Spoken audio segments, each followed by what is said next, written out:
So we can start because I've noticed that you guys are 18 or 19 now, so we can start.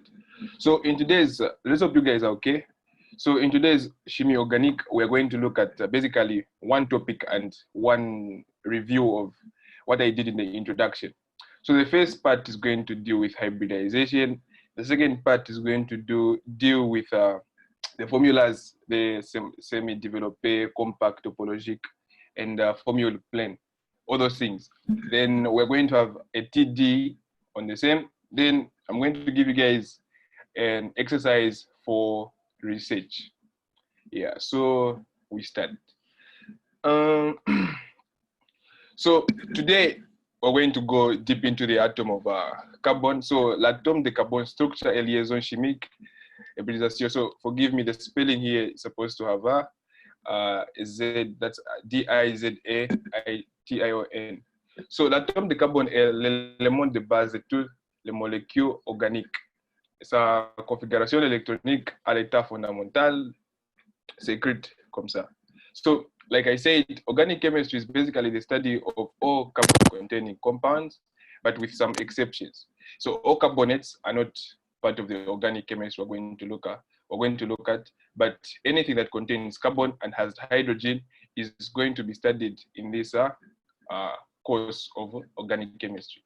Then we're going to have other derivatives. So the derivatives are going to have carboxylic acids, esters, amides, aldehydes, cetones, or bien ketones, alcohols, thiols, amines, ethers, alcenes, alkanes, and their derivatives as well. So for today, I'm just going to explain how these bonds are formed, especially the liaison. Then another clarity, when it came to the explanation I gave last time about the pi and the sigma, I found out that I actually interchanged the bonds. So the sigma is the simplest bond that you ever have. That's a single bond. Then the pi is what forms the double bond and the triple bond. So in today's lecture, I will explain about how the bonds come about. So far, is there any question? Because I'm about to explain the electronic configuration of carbon. Because I see you can see to my 1s2, 2s2, 2p2. So is there any question so far? Is there any question? So I can hear someone talking. Is there any question? So if there is no question, please let me know so that I proceed. No question. Okay. So the electronic configuration of carbon in your chemistry, you guys, the Zambian chemistry, you guys were writing it as 2,4. Yeah, because carbon is a number 6 with atomic mass 12. So its electron configuration is going to be 2,4 to make an atomic number or proton number of 6. So in advanced chemistry, not only organic chemistry, but advanced chemistry. So those that will be doing, what's this? Those that will be doing Chimie General with me tomorrow, I'll explain a bit about the atom. Then later on, we learn how to configure using the subshell configuration. So the A's and the P you're seeing here are what you call subatomic shells. So for today, I will just take it that you guys, you take it as if it's some sort of gospel truth, but I'll explain how it comes about. So we are saying the subatomic shell, the first one, the simplest one that is always filled with electrons. You guys call these shells L, K, and M, etc. So the first one, the S, can also be called an L orbital, for example. So, okay, let me use an example of, let me say, my name is Daliso. So I'll use the first 3 letters of my name, that's D, A, and L.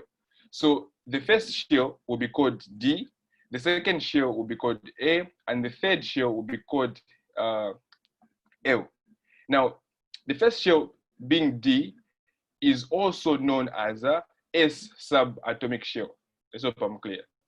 The D shell is also known as, because it's the first one, it's called the S subatomic shell.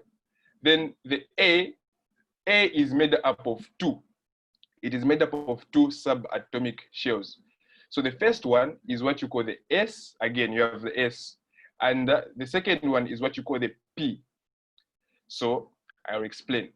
So using my name as an analogy, I'll say DAL, so DAL, that's the three letters. So the D will stand or signify the first shell. The A will signify or represent the second shell. Then L will represent the third shell, but we won't go as far as L because carbon only goes as far as A. So we are saying the first shell, which is D, can also be called or be denoted as S subatomic shell. Note, it's subatomic shell. Then the S, the second one, the A has got two subshells. It has got two subshells. So the first one in the A, we'll call it S, and the other one will be called P. So because the orbitals that we have in every atom represent periods. So when you explain this in the form of a period, you find that carbon is found in, is it period 2? Yeah, carbon is found in period 2 of the periodic table. So you see the twos that you're seeing here. The twos that you're seeing here are what you guys can call the A in my name. The example I gave, the A, I gave as a representative for the subatomic shell S and P. So before I go any further, are there any questions? Because this is a build-up for hybridization. Any questions? So, yeah. May you please repeat? We had some network problem. Okay. Is there any other question, or I should repeat? Repeat, please. Okay. So, if and another thing, if I explain and if you feel I've explained too much, you stop me. Say no. Please go back before I exhaust a lot of energy explaining while you guys not understanding. Yeah. So the idea is, like I said, the carbon atom has got how many electrons? It has got 6 electrons. So it means the number of protons is equals to the number of electrons. So, like I said, the electronic configuration for carbon, when we use the chemistry that you guys learn, the normal chemistry that we've learned all the way back from Zambia, not the one where you configure using sub-electronic shells, is 2,4. Is that clear? It's 2,4. It's a 2. This is a 2,4. This here makes 4.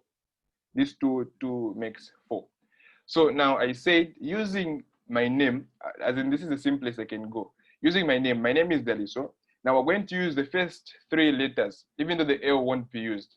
The first 3 letters, that's D, A, and L. So I said the D will signify or represent the first shell, then A will represent the second shell. Is that clear?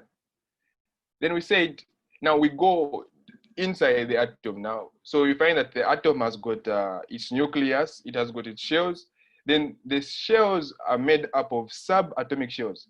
So the shells that we have here is D and A. Now, from the same shells that we have, D and A, it's found that D also has its own subatomic shell.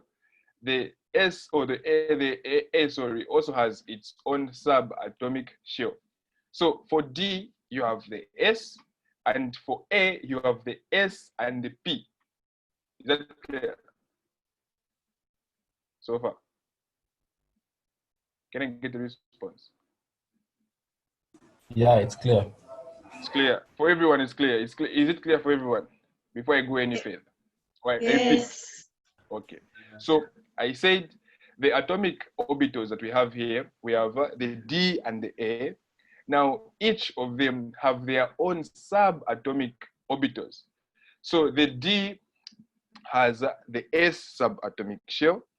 The P, the A has got 2, which is the S atomic orbital and the P atomic orbital. So when we are filling in these electrons, we follow certain principles. So the first principle that we're going to follow, or we're going to obey is that the s orbital will always occupy 2 electrons. The p orbital will always occupy 6 electrons. Then for now, for you guys that are doing medicine, I think the top 20 elements are enough for you. But those that will be doing, what is this? Those that will be doing BCG, SVT, all those courses that involve chemistry, you guys will go as far as doing the F orbital, you go as far as doing the G for in certain cases, the D. So the S orbital occupies 2 electrons always, just like you guys did in your chemistry, where you're saying the first orbit occupies 2, the second one occupies 8, the second one occupies 8, the other one 2, just like that. It's the same here. Now you are dividing those things in form of subatomic shells. Or if we want to use the electron configuration that we're doing in Zambia to just simplify it, what it means is that if I say carbon having an atomic number of 6 with 6 electrons and 6 protons in its atomic state, not ionic state. So you find that the electronic configuration that we use is 2, 4, isn't it? So that means we have 2 here and 4. This is the 4. The 2s2 and the 2p2 make up the 4. You guys know.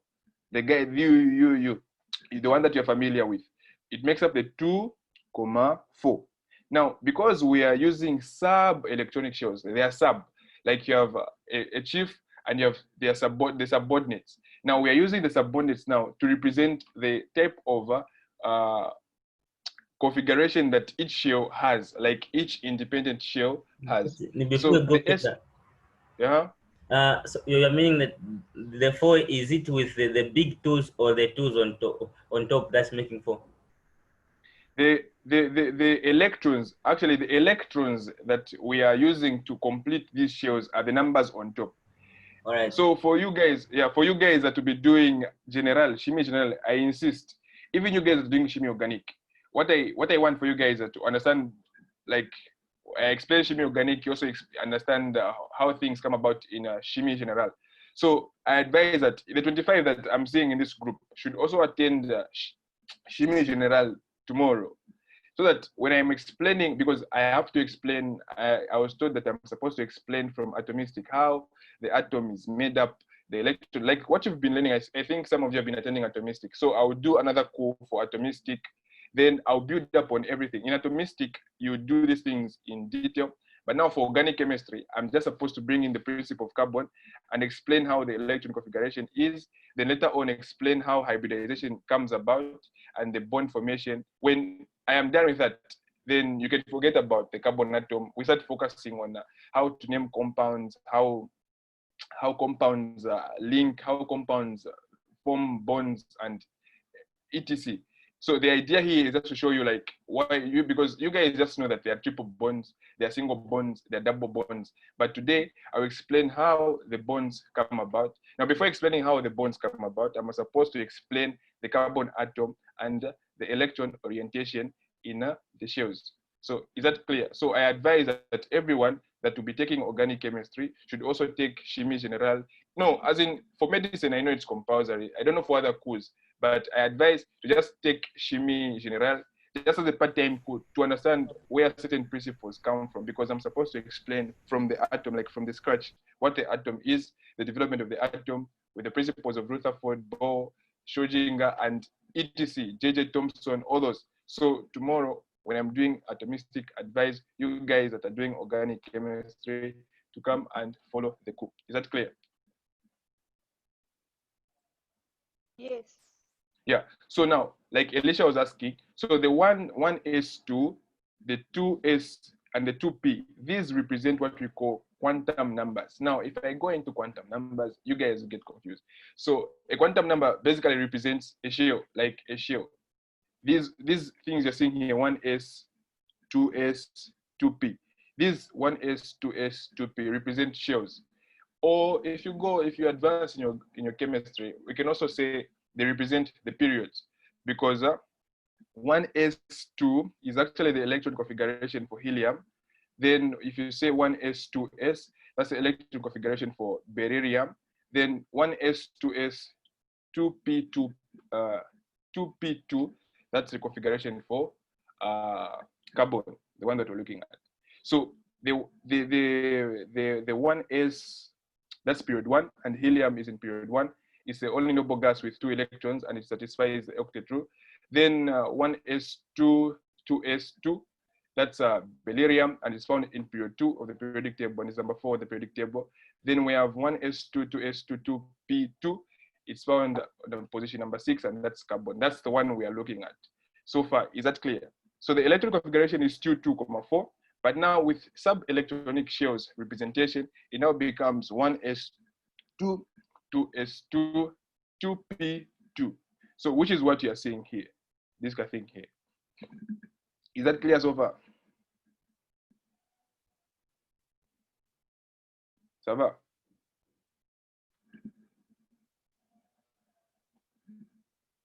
Yes. Is it clear? Yes, it is. No, as in, is it clear for everyone? If it's not clear, I can still go back. No, go back. Yes, can you repeat? It's not clear for me. So I'm saying carbon is position number 6 on the periodic table and has an atomic number of 6. The electronic configuration for carbon, the one that you guys know, the normal one that you guys know, is 2,4. Now, if we were to represent it in the form of sub-electronic shells, so I say there are approximately 4 sub, with G being another addition. There's what you call the S, the P, the D, and the G or F. So they are approximately 5. So for carbon with an electron configuration of 2,4, that's the correct configuration that you guys have learned all the way from Zambia. It's the same one that you guys know. It's still the same. Now we've just changed the representation here. The representation we are given here is in form of sub-shells. So we are saying, using the name, I have been given this example, using my name, or maybe let me use someone's name. Maybe my name is it's a bit complicated. Let me use Elisha, for example. Elisha is E-L-I. So we are saying the first shell is called E.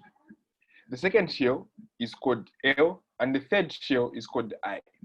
Now, we find out that the first shell, E, contains or has a subshell called S. Is this one here. This one, 1S. The first shell, the E shell, contains or has another subshell, which is called E. Oh, sorry, S is called S. The E shell contains or has a shell which is called S. Then L, this whole thing here represents L. L has got 2 subshells, 2. So the first one is called S, and the second one is called P. So now there's a rule. The rule states that each shell occupies a definite number of electrons. So the S shell will always occupy 2 electrons. The P shell will always occupy 6 electrons. Then the D shell will always occupy 10 electrons. Then the G, F, it's a progression of even numbers, just like that. It's a progression of even numbers. But our focus today will be just as far as the P shell. So I'm trying to say, Elisha being our analogy we're going to use, EL, you can forget about the I.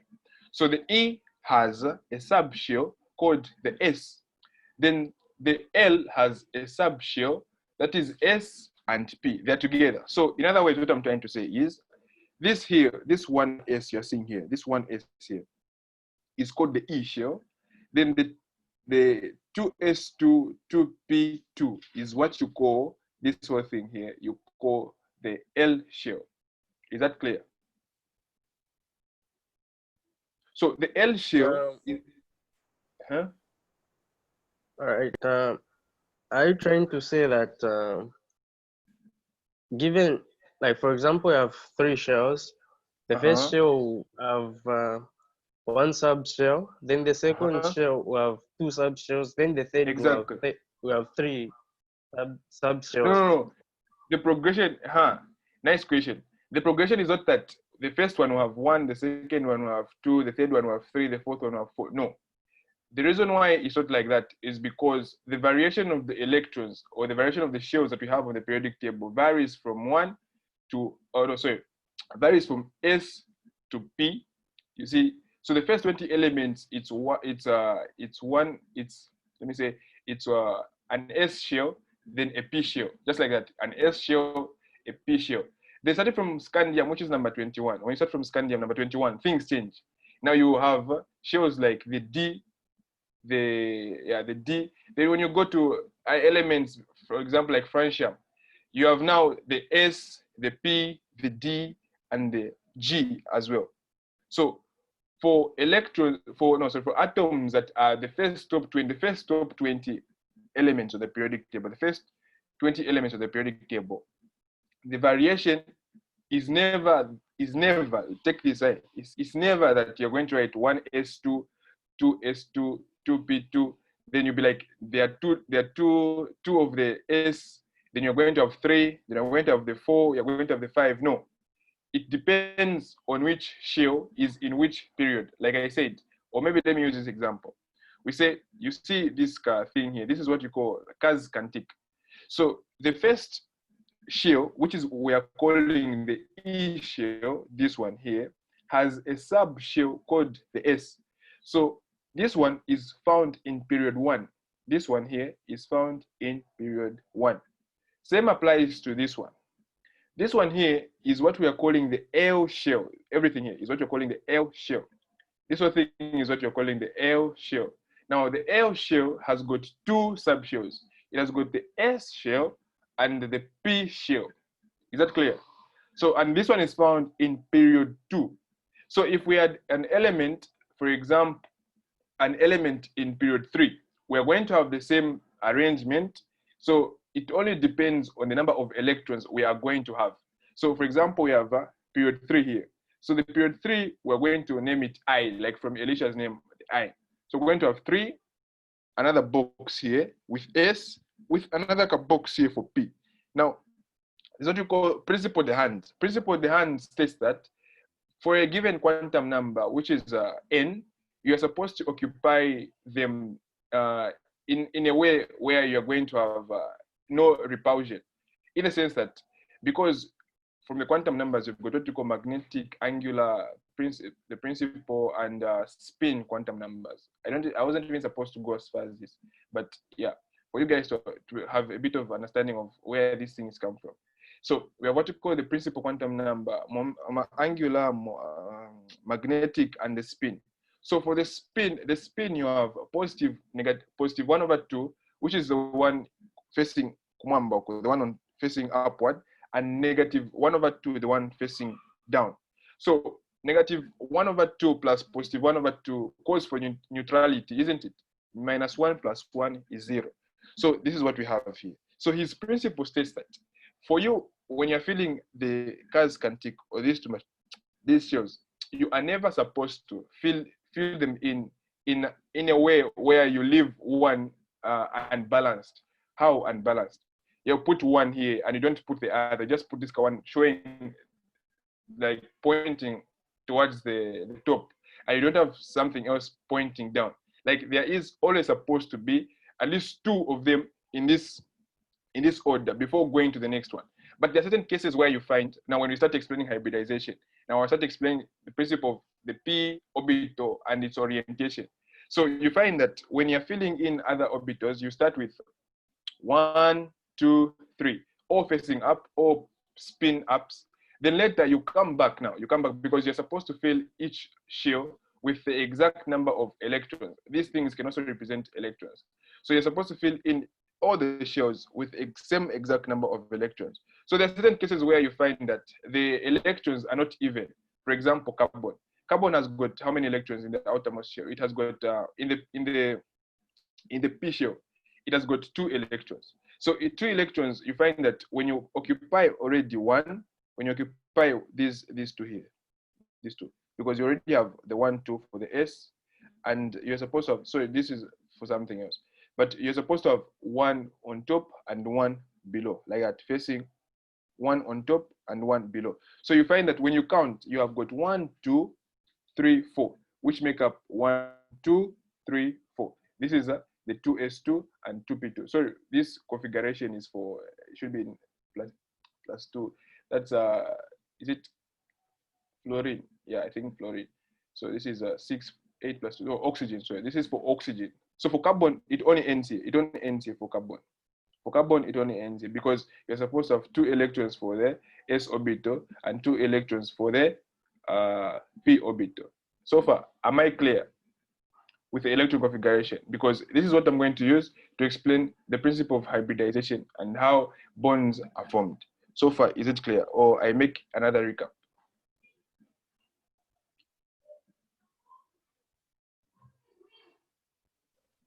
Is it clear? Another recap, okay. No, as in I can repeat as many times as possible for as long as you guys understand. So I said, and by the way, we are going to use these numbers aside, the 1 S2 Kachingan squared. The one S2. Okay. Yeah, I was able to get these boxes, but I'll start with okay.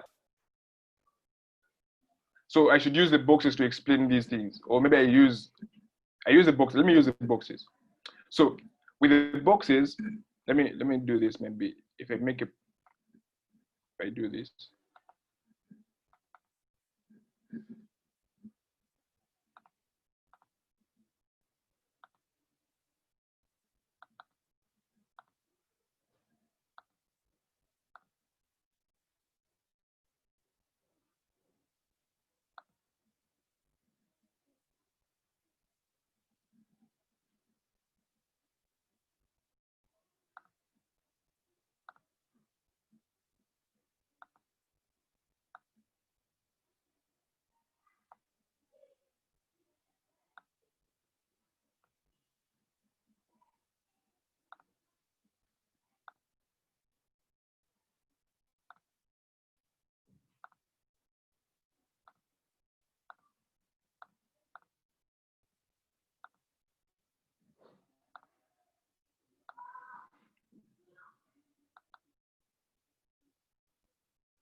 So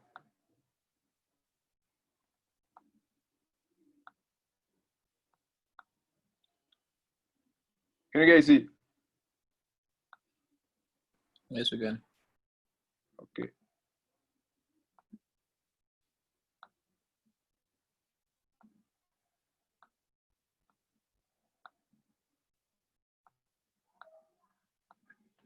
So we are calling this shell the S shell, and we're calling this one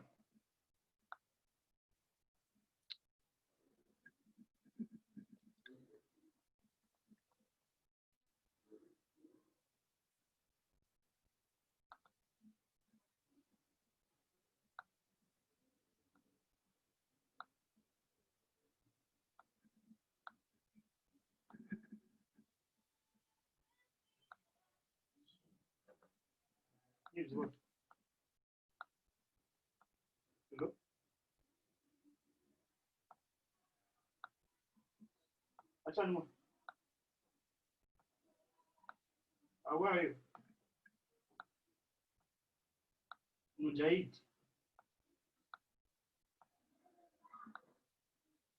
What is it all about your book?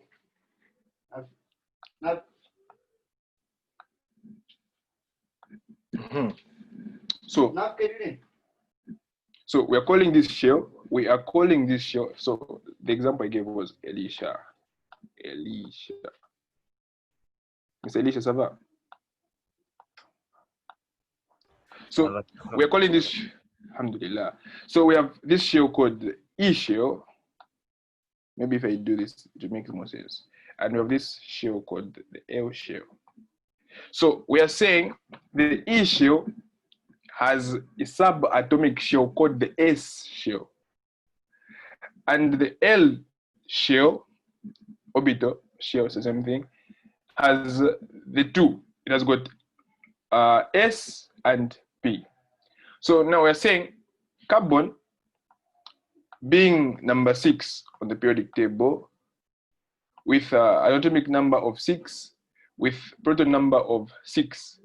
So electron configuration is always, we always use electrons for configuration, which is also protons. Yeah. So the configuration that you guys have been talking about is the 2,6. You guys are familiar with this one. Maybe you guys have not done chemistry. I might be forcing things on you. Sorry for the 2.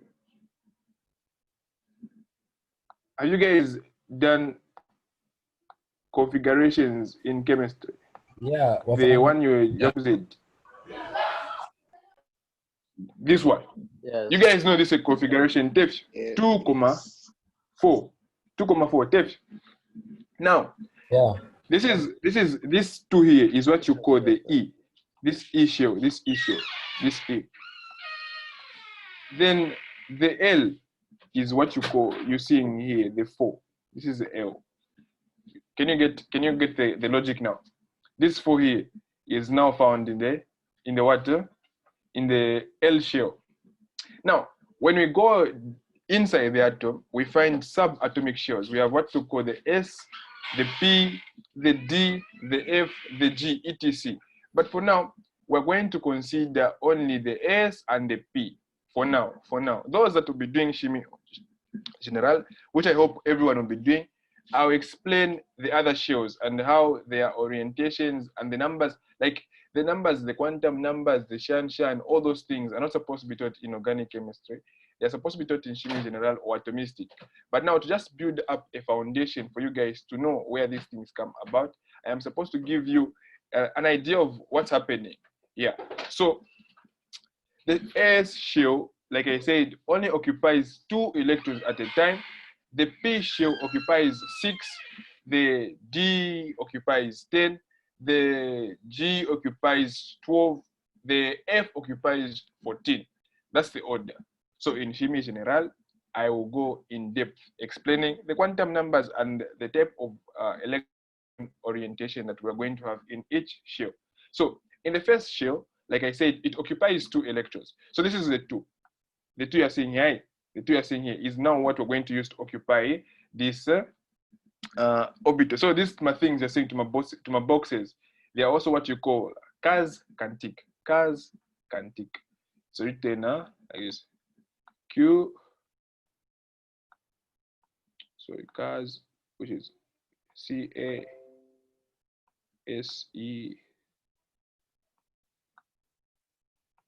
Kantik.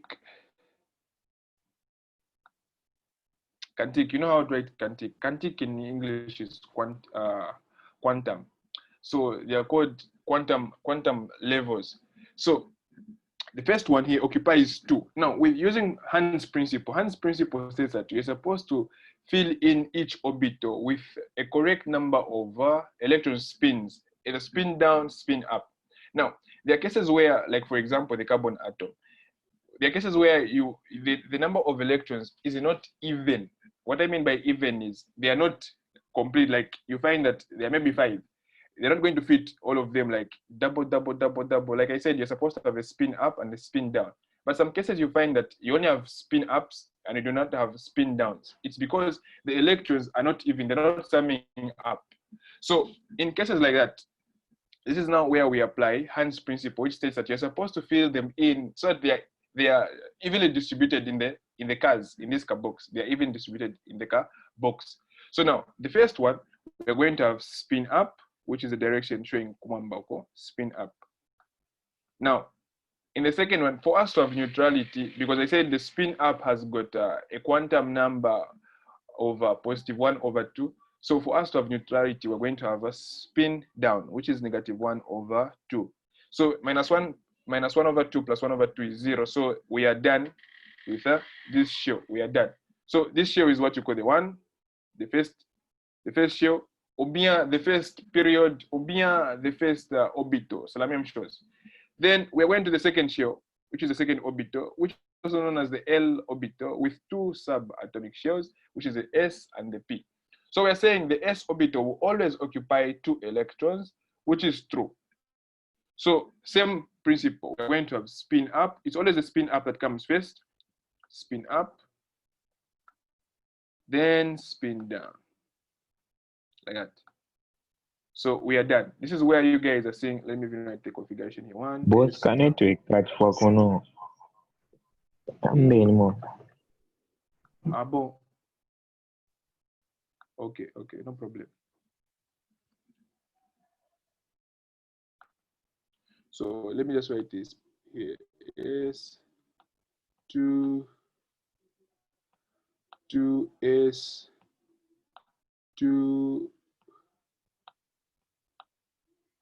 to P2.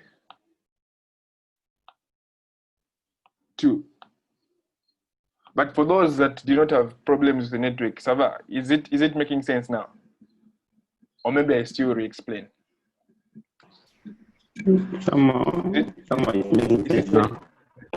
Is it making sense? Ipanga sense, boss. Ipanga sense, man. Okay.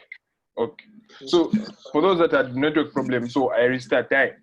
So I was saying the carbon atom has got 6 electrons in the shells. The first one being the E shell. Like we're using this as a reference point time, because the other is your can Elisha.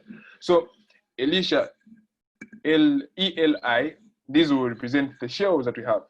So we have got the 2,4. Now the 2 being the number of electrons being occupied in the E shell. Then the 4 being the number of electrons found in the L shell. So we are saying this is the normal configuration that you guys know, the 2,4. It's the normal one you guys know, and it's the one that you've been learning all along. So now it's the same one, but now with a different representation. So we are saying the E shell has what you call a subatomic shell. Please highlight it. If you're writing notes down, please highlight. It's called a subatomic shell. So it's called the subatomic shell of E, which is called the S. So the S is a subatomic shell for the E orbital. This one here, this E. Then we're saying the L that is occupied by 4 electrons is made up of 2 shells, which is what you call the S and the P.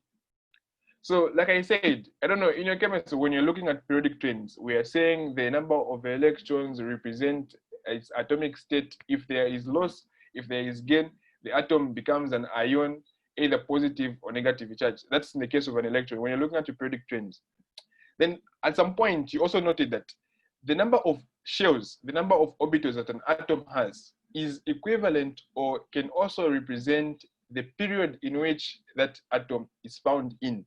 Take for instance, calcium. Calcium has got how many orbitals? One is going to get this correct. I'll give him or her an award. Calcium is found in which period? 4.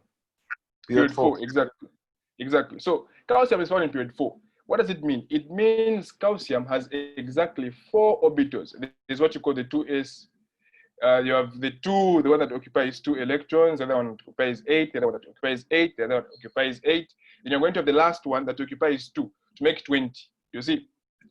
So that's the same idea. Now, with the representation of the subatomic shells, it's the same principle. Now, we're just going to be dividing those shells into subatomic shells. Est-ce que ça va? Is it clear for now? Before I continue. Is it clear? I continue. Guys, can I get the response? I can continue. Okay. So now we're saying the 4 here shows the number of electrons that are supposed to be occupied in the L shell.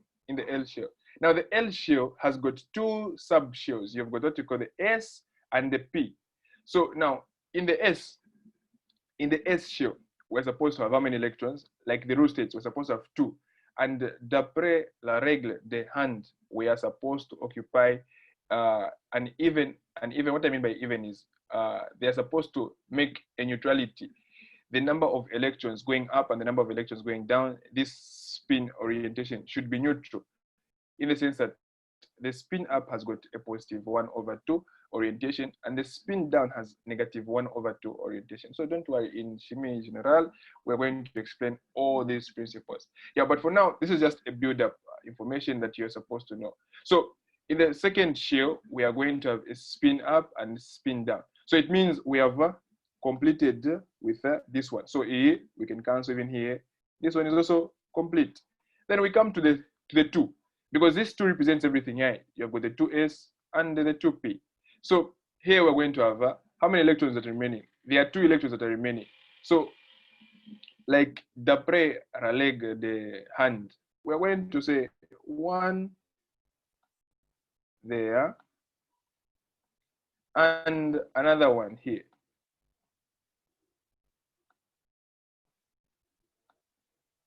You see, now the question that you guys are going to ask is, why is it that there is, so you've put this thing here? The principle states that for a situation that you have like this one here, a situation that you have like here, this is now where hybridization comes in. A situation like here, normalement, if you were to give the configuration for carbon, the normal one you're supposed to give was to put a 1 here, because this is going to now have neutrality. But now building up on the principle of hybridization, you are supposed to fill in the other cantic, because it is found out that because this P foot also has other names. There's what you call the PX, the PY, and the PZ. So you find that the PX, which is this one here, the PY is the XYZ, it's the XYZ plane. So don't be confused. It's the X, Y, and Z. So the Z, maybe the Z here, Z, X,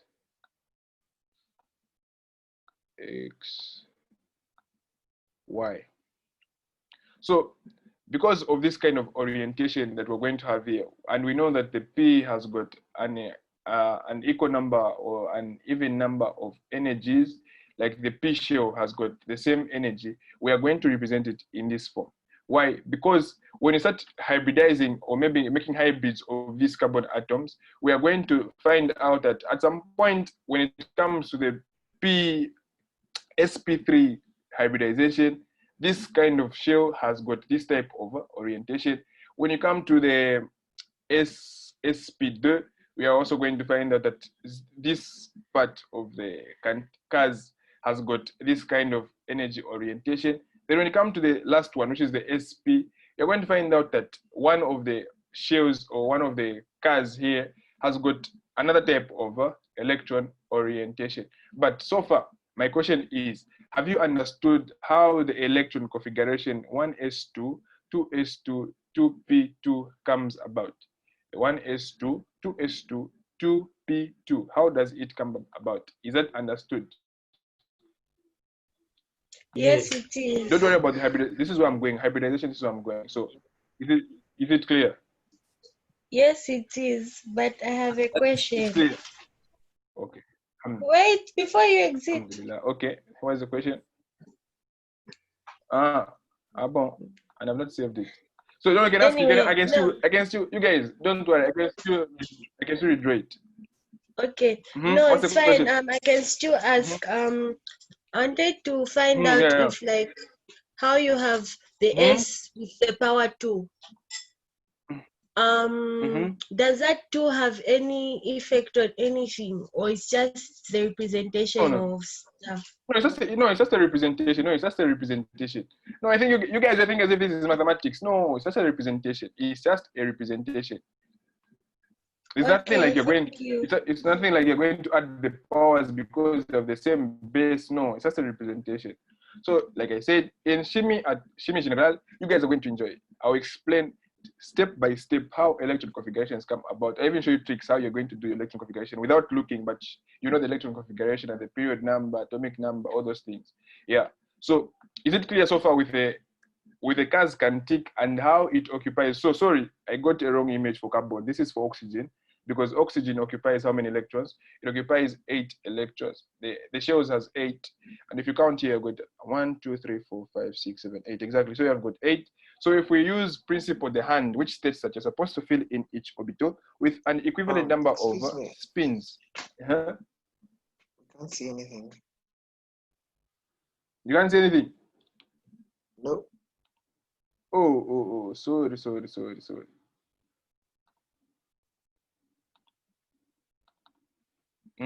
Ça va? Wait, ça va. So like I was saying, this here, sorry, I got the wrong image for carbon. This is representing oxygen. So like I said, oxygen has got 8 electrons in its orbitals. So when we use principle the Hund, which states that in each shell you're supposed to have an equivalent number of spins, so that the shell has what you call stability. Because I think you guys that we are doing atomistic learned that an atom is electrically neutral because the number of electrons is equal to the number of protons. It is for this reason that you are going to have the equality in the number of spins. You're supposed to have a spin up and a spin down, so that you satisfy the principle of neutrality. Is that clear so far? Yes. Now someone says, can you make me the host? I explain how it comes about. Mr. Squared, you want to explain, you want to still explain, or is it clear? It's clear. Look guys, why are you using names like Squared? You're Squared. Okay, so les different types de hybridisation de l'atome de carbone. So, like I said, last time. Is the question? Yeah. Why in the last box, why do you have the arrows in the same direction? The reason why we have, okay, this is for oxygen. This is just an exception. I got, like I said, I got the wrong image for this one. Yeah. So the reason why you have arrows pointing down is because of this principle here. Hund's principle states that every orbital in a subshell is singly occupied with 1 electron before one orbital is doubly occupied. You get what it says? Every orbital in a subshell is singly occupied with 1 electron before any other orbital. So it's the same principle we're going to have here. So before occupying this one here, we are supposed to occupy first spin up, spin up, spin up.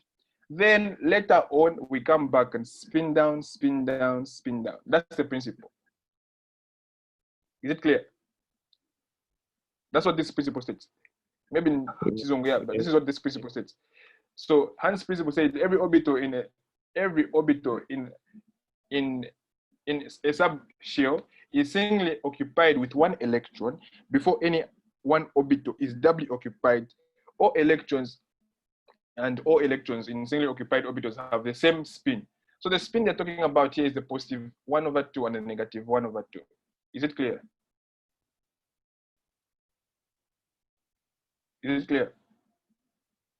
Guys, Yeah.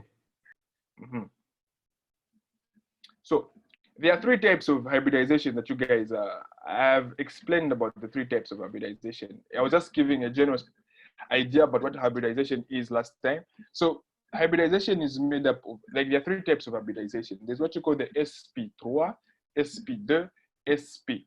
So each type of hybridization accounts for the type of bonding or liaison that you're going to form in an organic compound. This is organic chemistry, not atomistic. Atomistic, we are going to talk about these electron orientations, but now for now, we're talking about how bonds are formed.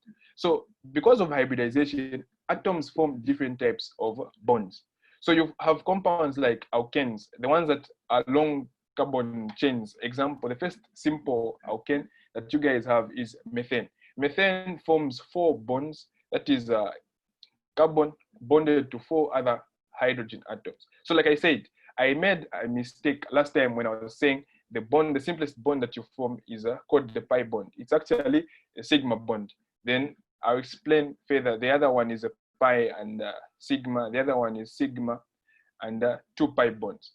So is that clear so far? Like there are 3 types of hybridization. There's what you call the Sp3, Sp2, Sp. So each account for a type of liaison that you're going to find in an organic compound. So example, the simplest example for sp3 is methane with 4 bonds. That is carbon bonded to 4 hydrogen atoms. Then the second one is alkenes with double liaison, with double bonds. The simplest one is ethene. Then the last one where you have alkenes, which form triple bonds, and the simplest one is called acetylene. So for now, so far, is anything a problem? Should I continue or there are questions?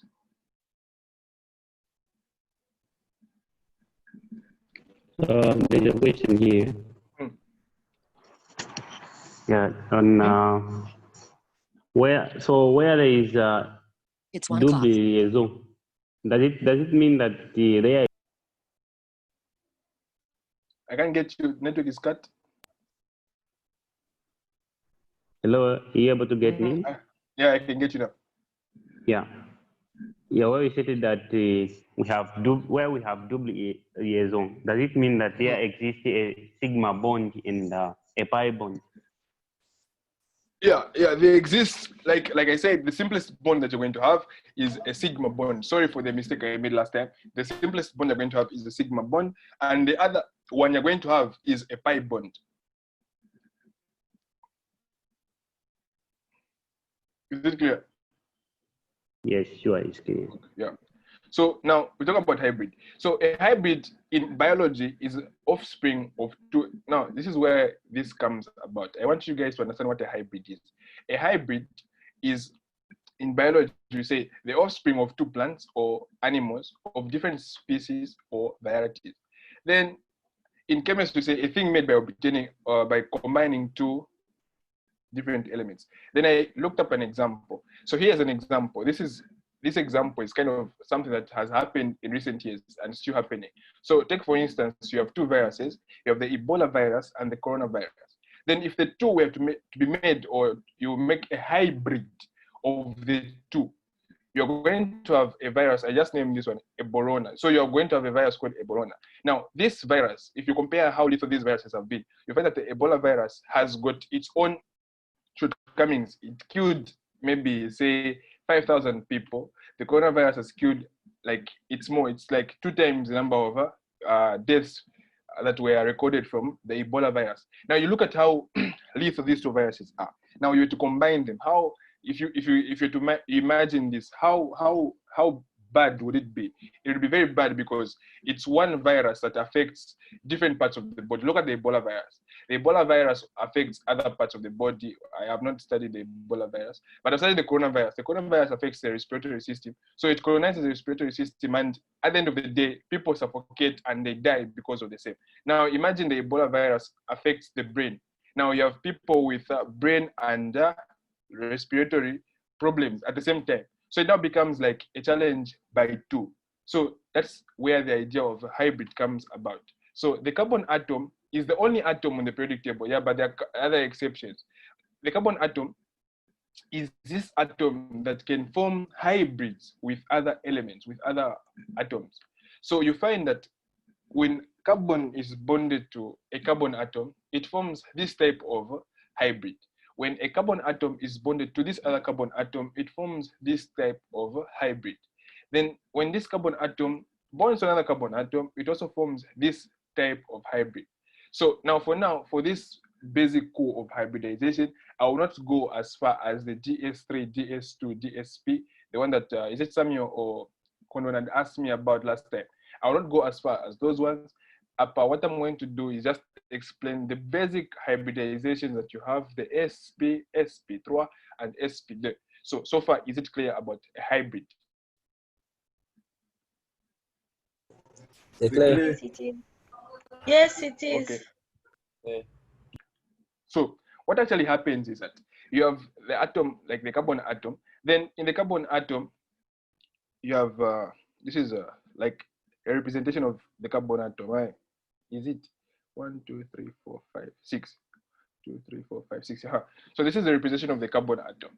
So you have, this is the same thing I drew. It's the same thing now. It's just that they've drawn it in the same line. Please take note. It's the same thing. Now what I did is because I represented it in this form. in this form. This is the type of representation that you guys are going to do in Chimie General, where you explain them in the form of energy levels. Like each shell has got its own energy level. So like I said, in the post I made yesterday, I will do atomistic from scratch, from the atom, like from where atom starts from. I will do everything. So do not worry. I will take you in Chimie General. So like I said, it's the same representation. Now, the other one I gave was showing the energy variations, but with this one, it's just a representation to show you what happens when you have hybridization. So we are saying the carbon atom occupies 6 electrons, which is represented in this way. You have the 1s2, which is here, the 2s2, which is this, and you have the 2p2, which is this here. Now, from the things I've started explaining now, please get me right there, because it's these simple things that are going to help you when you start calculating nombre d'insaturation, all those things.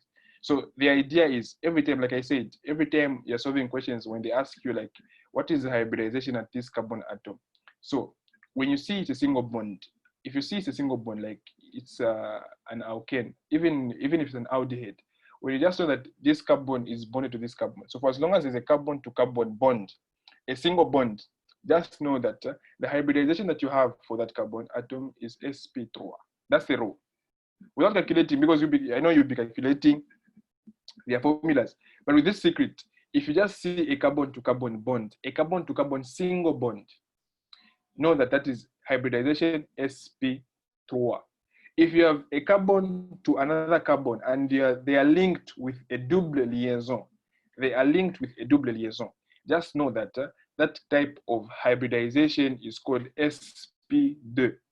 Then the last one, when you have a triple liaison, so if carbon is bonded to nitrogen, because carbon and nitrogen can share electrons in form of a triple bond, it shows that the carbon to nitrogen is undergoing what you call sp hybridization. Is it clear? With this attention, with a take note part, is it clear? Repeat. The Sp2, which is no, I'm sorry, with Sp3. Sp3, which is the simplest type of hybridization, shows that there is a single bond, a carbon to carbon single bond, sigma bond, the simplest carbon to carbon. But in a case where you have a carbon to carbon double liaison, you have a double carbon to carbon. Now there is a liaison double, like ethene. Ethene is an alkene. So if there is a double liaison entre deux atomes de carbone, c'est-à-dire c'est hybridisation à Sp2. Sp2. Then with carbon to carbon triple liaison, triple, it means that the carbon atom and the other atom that is being bonded to, or being like the one that is sharing electrons, has a Sp hybridization. Is it clear so far with what hybridization is? Yeah. Is it clear? Okay, so we forge ahead. What about us who are not part of Chimie General? Chimie General isn't Chimie General for every medical student. I know there's some that are doing different courses like ENSA, Shanshan, but for Chimie General, I was told Deluxe was supposed to take you guys for Chimie General, so he asked me to help him with Chimie General. So all those guys, all those that are doing Chimie General, all those that you know that you're supposed to be doing Chimie General with Deluxe, you can still you are now doing Chimie General with me. So that's the new like planning for Chimie General. Yes, Deluxe told me that we'll be doing Chimie General ensemble. So tomorrow at is it what time is Chimie General tomorrow? Is it 12 to 14? 12 to 14 we're doing the atom. Yeah, but so far is it clear with the hybridization and the type of bonds that each hybridization forms? Is it clear? May you please explain for me the sp hybridization again? Okay, so no, I'll actually explain all of them. So there's what you call Sp3 hybridization, which is the simplest. Or maybe let me go here. Let me start with Sp3. Let me even be explaining all along. So there's what you call hybridization de type Sp3. So hybridization at Sp3, hybridization at Sp3 forms what you call a simple liaison and the type of liaison is called a sigma liaison. Then because of the type of hybridization that alkenes, take note, because the type of alkenes, the type of hybridization that alkenes undergo sp3, which is the simplest, they form because you see in the normal chemistry that you guys were doing in Zambia, you were only doing the, I would say, the basic introduction to organic chemistry. Now with this one that you're going to be doing, you are also supposed to take note that each carbon atom bonded to another carbon atom, they form what you call angle theorique de liaison. They form angles. So you find that when methane is bonded to, when carbon is bonded to four other hydrogen atoms, it's not just to my straight lines that you guys see, those to my formula develop a plane. No, it's not that one. The correct orientation, well, I will explain this when you do stereochemistry, but the correct orientation is supposed to have this angle between the bonds, all of them. You're supposed to make sure that when you're drawing your structure, you draw the carbon in the middle, make sure that the hydrogen on top, let me go back to my PowerPoint. The hydrogen on top should also have the same, what's this? Should also have the same number of same. Can you see the sharing? Yeah. Yeah. Okay. So take for instance, you have methane, CH4. So you have carbon there, carbon here, hydrogen, and hydrogen. This is what you guys know. This is what you guys have been writing all along. But now, with this organic chemistry that you guys have been introduced to, because when you start learning about stereochemistry and how enantiomers, their stereoisomers and all those things are formed, you're supposed to show their bond angles in the way you represent them. So if sp3 forms what you call 109.5 degrees, you're supposed to show that when you're doing a structure. So you say C, the carbon here, hydrogen there.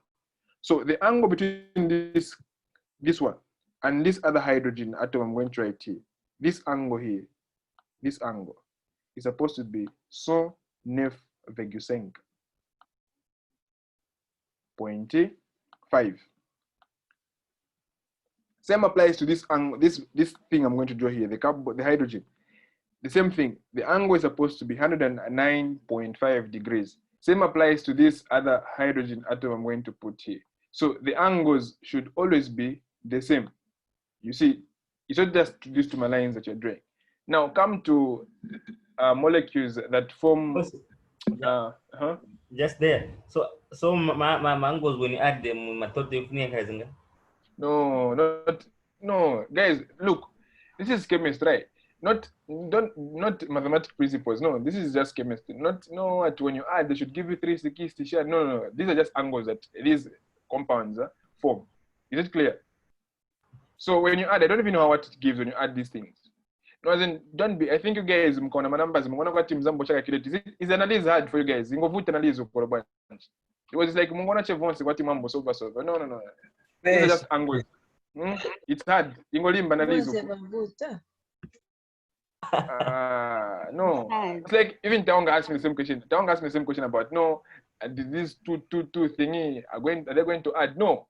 In this chemistry we're going to do, there will be no calculation. I promise there will be no calculation unless one calculation where I just going to calculate 2 to the power n. 2 to the power n, you guys know. Yeah, but there will be no calculations. Please. So even the time I bring numbers here in organic chemistry, don't be afraid.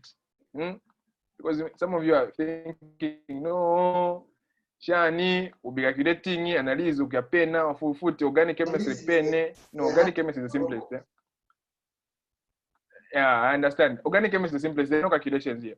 So, like I was saying, so each atom, when bonded to another atom, like for example, when carbon is bonded to hydrogen, it forms what you call the 109.5 degrees angle, and it also forms a shape.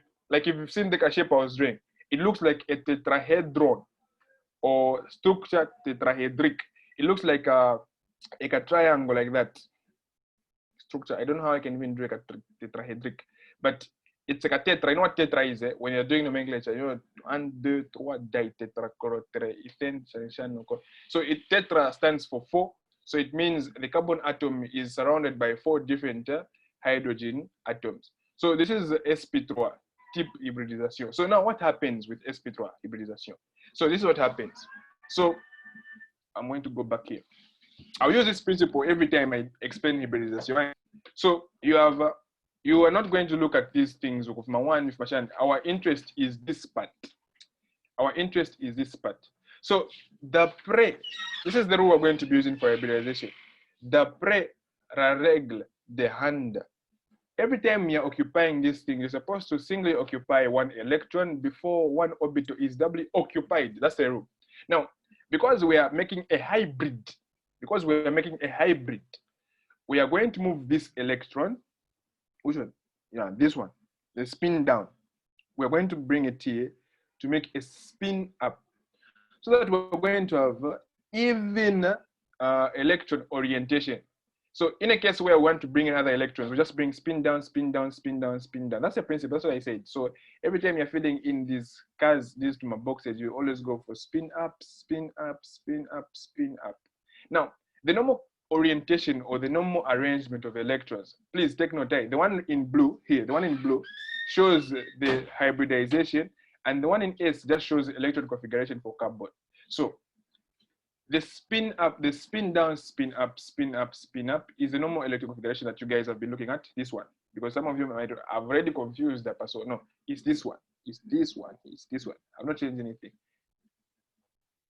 So now, because we are explaining this now in form of a hybrid, I explain what a hybrid is. A hybrid is an offspring of higher purity, something like that. So the same way, this is what happens. So this one with spin down will come on the other kazu, so that we have an even distribution of electrons. Then I mentioned something to say that, you see, atoms are very broad. Atoms are very broad. So you find that there are a lot of things that we're supposed to explain on the atom, but we tend to not explain them because we feel when we explain them, you might confuse people and it might bring a lot of confusion, you see. So another thing that I'm supposed to add to just give you clarity is that you're going to have what you call, an atom will have what you call the principal quantum number, the angular quantum number, the magnetic quantum number, and what you call the last one, the spin quantum number. So now what we're going to look at now is, we're going to look at all of them, but I'll basically just touch the angular quantum number. So the angular quantum number just shows the arrangement of these electrons in 3 dimensions. So Samuel, I don't know if it's Samuel or I'm confusing the two. Someone asked me last time about the DS configuration and other things. So it is because of the angular quantum numbers that you have the D, SP2, SP3, SP. It is because of such, because the D shell is one of the complicated shells because it has got almost like the XYZ plane is manipulated with this orbital. But now for the P, you only have 3. You only have the X, the Y, and the Z. I think I showed you guys on the other side. There's what you call the PX. This is the P, but you have the PX, PY, and the PZ. So now we want to have an even distribution of electrons. So we are going to move one of these electrons from the S orbital so that we have now S and the P having the same energy. S and P having the same energy. We are forming a hybrid. So all possible situations, or maybe all possible conditions, are supposed to be used so that we have equal energy in the shells. Because normally the S orbital is found here with lower energy, and the P orbital is found there with higher energy.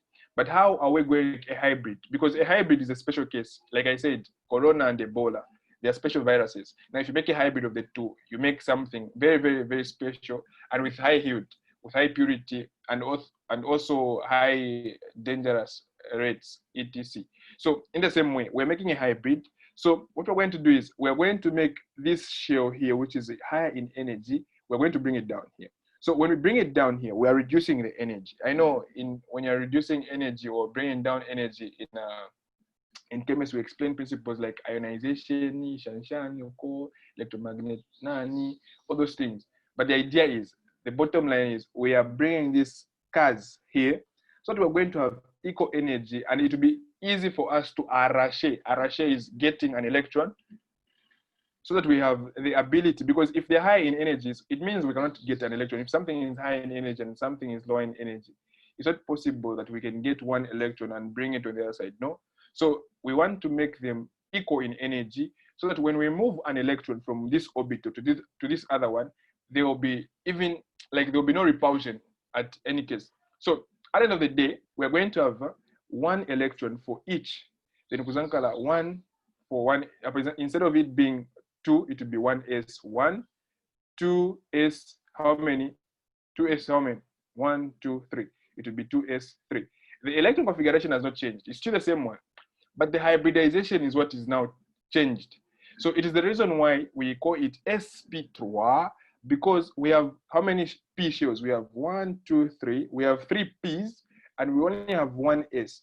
So the one that was asking about powers, this is where now powers come about. So here we have 1 electron, and we have 1 electron. And normally in mathematics, when you have 1 electron or 1 anything, we do not represent it, because we assume that every base that you have without any power has a power of 1. That is what we assume. So automatically we're going to have s. Then the other one here, when we count, we're going to have 1, 2, 3. We have 3 shells, 3 p shells, and each has been occupied with 1 electron. How many p shells we have? We have 3. So when you add s and the p, you're going to have 1s1 and 2p3. Then the type of hybridization that is formed now is now what you call Sp3 hybridization. Is that clear? Because once you understand the principle of Sp3 hybridization, it now becomes a build-up for Sp2 and Sp hybridization. Is there any question, or maybe I repeat? Repeat, please. Alhamdulillah. So I said, what happens is you have this type of orientation here. This is how you're supposed to represent it. Normally, this is how you're supposed to represent it. You're going to have you're going to have 2s and 2p electron orientation like that. Then I said, for you to have a hybrid, like the definition says, you are getting different species with different characteristics and other things. Now you're making one uniform thing. So because there is difference in energy, when one is here, you guys that were not doing atomistic, there's what you call Bohr. Bohr was one responsible for the discovery of the hydrogen atom and explained what happens in the hydrogen atom. So there's a principle called principle de energy absorption, a principle de energy de emission. So energy is emitted and energy is absorbed. So I'll explain about those things. But now the idea is, here what is going to happen is that you're going to have energy emission. Energy emission in quantum mechanics is not energy being removed from the atom, no. Energy emission is energy coming down. It's opposite. Let's hope we're clear. Energy emission of energy in normal English, it's energy is supposed to be going out. But in quantum mechanics, energy emission, when energy is emitted, it means the energy here is coming down. So when there is energy de-emission, means the 2p shell comes down, so that you have got equal energies here. When I talk about energy absorption, when energy is being absorbed in quantum mechanics, it's energy being ejected. Like that's how chemistry is when it comes to these English terms. But in normal in your normal grammatical understanding, when energy is being absorbed, it's supposed to come down. But in quantum mechanics, when energy is being absorbed, energy is going out. So the principle, the Bohr had 3 principles, but the 2 are the ones that we're going to use here: the energy absorption, energy emission. So now, basically, the principle, the energy emission, is what we're going to concentrate on, because this is what we're going to look at when we are talking about energy hybridization Sp3. So what happens that this one here, because it has got higher energy than this shell, and we want to make a hybrid. we are going to move this shell from this position. We're going to bring it here. This is why you're seeing this thing here. We're going to get this this shell. We're going to bring it here so that we have got equal energies. So when we have equal energies, it means we can move. We can now displace these electrons. We can now move this electron with the other part so that we satisfy this row here. So that we satisfy this row here. So at the end of the day, you are going to have 2s1 and 2p3. At the end of the day, you are going to have 2s1, 1 electron. Don't forget about this side. The one, just forget about it. We are considering these cards here. So you're going to have 2s1 and 2p2. So here it was 2, but now 1 electron has been moved to the other side, and we have sp2. Then I said, in mathematics, we do not include a coefficient of a power of 1 to a base, because we always assume each base that has no power has a power of 1. In the same way, with the representation we have here, we're going to have sp3 hybridization, because we know that the S here actually has a power of 1 and the P here has a power of 3. Now, where does the 3 come from? The 3 comes as a result of the addition of the other electron that was obtained from the S shell. Is that clear? Is it clear? Yeah. It's clear for everyone?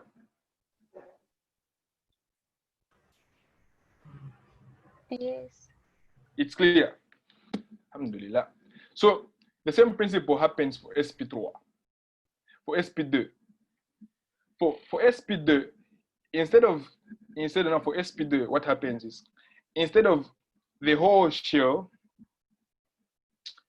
coming down, So like I said, the shells here have got what you call the angular quantum numbers or angular positions, what you call the px, the py, and the pz. So you find out that the pz, the last one here, because it nyamachiki, we will take it like that, nyamachiki, it will fail or it will remain pamambapa. It will remain on top. Then at the end of the day, instead of you having an electron moving on the other side, you still have this type of orientation. You see, you still have a of orientation. One of them will remain here. This representation you're seeing here. One will remain on top. One will remain on top. Then you are going to have this type of orientation. Now, you're going to have 2 electrons in this shell, and you're also going to have 2 electrons in this shell. Now, we know that because this one here automatically is supposed to be moved to this other side, or we assume that in the process where this electron was supposed to move to the last one, it was lost, like it was lost in form of energy, because we are talking about the principle of energy absorption here. When energy is being emitted, there is loss of energy. So we take it that the time when this electron was about to be moved to the last one here, to the last cars, it was lost because it thought, or maybe we just take for instance that this is one person going to maybe say Manal. Now you find that you as a person, you think that Manal is at this position. In the actual sense, Manal is at this position. So when you're looking for Manal or you're going to Manal, you're going to move like that. No matter what, you're going to move like that. But at the end of the day, you find that Manal is not in the place that you were thinking it's going to be. It's actually somewhere else. So what has happened to that person? That person has been lost, like he's lost. He or she is lost. That's the same principle we are applying here. The energy or the electron that was supposed to be found in this electron state or in this box here was lost in the process of energy emission. Energy emission, which is bringing this box punch up. This principle here, where you have the energy levels coming down, being on one energy level. So in the same way we had sp3, in the same way we're going to have sp2. So Sp2 is formed as a result of the moving of the two energy levels, that is 2px, which is this one, and 2py, this one, in this position. Bring it on the energy, on the same energy levels as the 2s shell. Now we are saying, because in the process or in the event where this electron, the one with the orientation showing the down part, in the process of moving it to this box, now we are assuming that this box here was supposed to be in this position. It was supposed to be in this position so that we have Sp2. Now, in the event of moving this to this place, you found that there is no box actually, there is no place for this electron. The box that we are supposed to occupy this electron here was on another energy state. So you find that when you're moving this to that energy state, the electron actually was lost in form of energy because it was not found in the box that it was supposed to be required, the one that you are seeing here on top, this one here. So what happens is that this electron, the one that is supposed to be moved on the other side, is lost in form of energy. It is the reason why now, instead of us having Sp3, we're going to have Sp2. Now here, the electron, normally we're supposed to have 2 electrons. That's the normal case we're supposed to have. But now we're talking about energy loss. This one here automatically has to be lost because there is what you call energy d'émission. The energy levels are coming down, and one unfortunately has been found in another state. So like I was explaining last time, is what you call quantum entanglement and quantum superposition. So the other one has been found in another position instead of the normal position that you're supposed to find it. So this one here has been lost in the event where it's supposed to be in this energy state. So you're going to have now an electron here. You're going to have 1 electron on core, and you're going to have 2 more electrons, with 1 missing, which is supposed to be class 2. 1 is missing. So it now forms another hybrid. So now this hybrid is what you now call Sp2. Sp2. You have an index of 1 and an index of 2. Now, you guys will ask a question. I know you're going to ask this question. Where is this 1? Where is this 1? Where is it? The 1, here's an explanation I've been giving. The 1 here was lost in the event where the energy levels were supposed, this energy level here was supposed to come down here so that we have normal energy distribution. But now in the event where this was supposed to happen, the other one remained, which is here. Remained the Sp Z, the 2pz, the 2pz remained.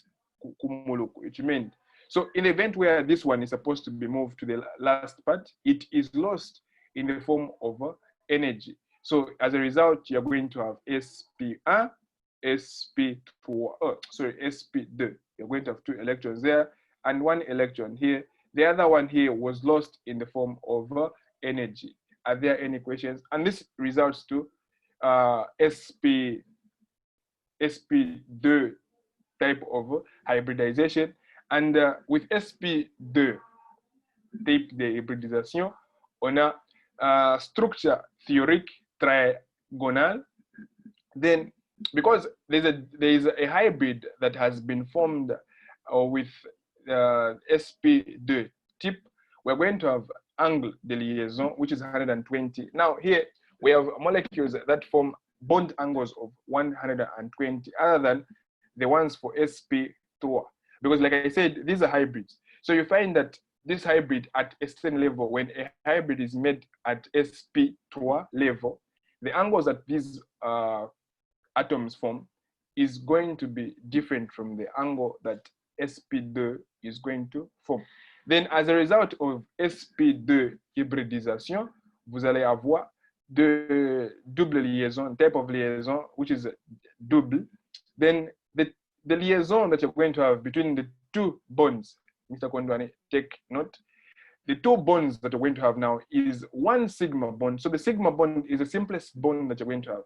So you have 1 sigma bond and another one. So the one on top, sigma, and the one below is pi.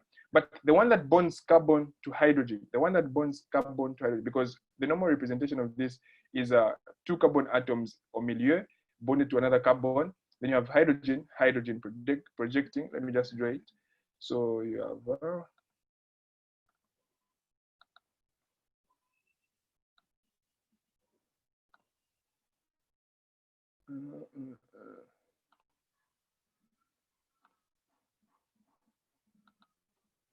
so you have this type of orientation there. C, H, is it 2? You have C. So what type of écriture is this? What type of writing is this? If you guys are following from the introduction I gave, what type of écriture is this? So you have carbon to carbon. Quel type d'écriture? What type of writing is this? Is it topologique, semi-développé, plain, etc.? What is it?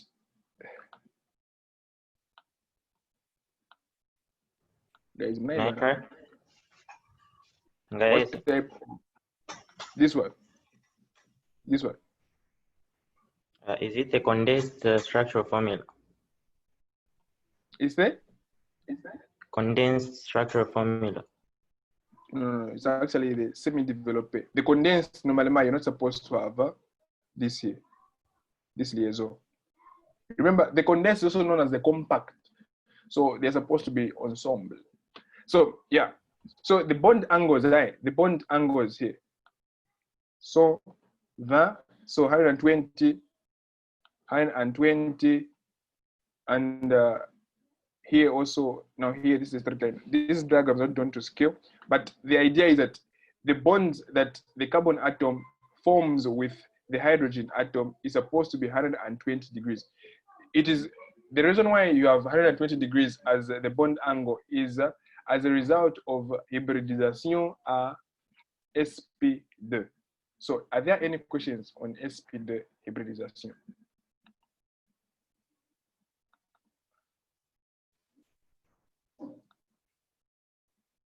Are there any questions on? So Sp2 hybridization forms molecules or compounds called alkenes with Sp2 hybridization. They form sigma and pi bonds, and the simplest molecule or compound that you have is ethene, C2H4. Is it clear? It forms double liaison, structure théorique triagonale, triagonale pleine, angle théorique de liaison 120, type de liaison double, liaison sigma plus pi. Then example ethene C2H4, which can also be written in this form semi-developed CH2, CH2. Any questions? Okay, so we continue. So the last one, which is hybridisation Sp3. So hybridisation Sp3, c'est la même chose. C'est la même chose. So now you have Sp3. Now with Sp3, you have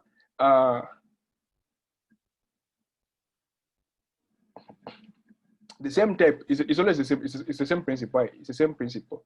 So you are going to have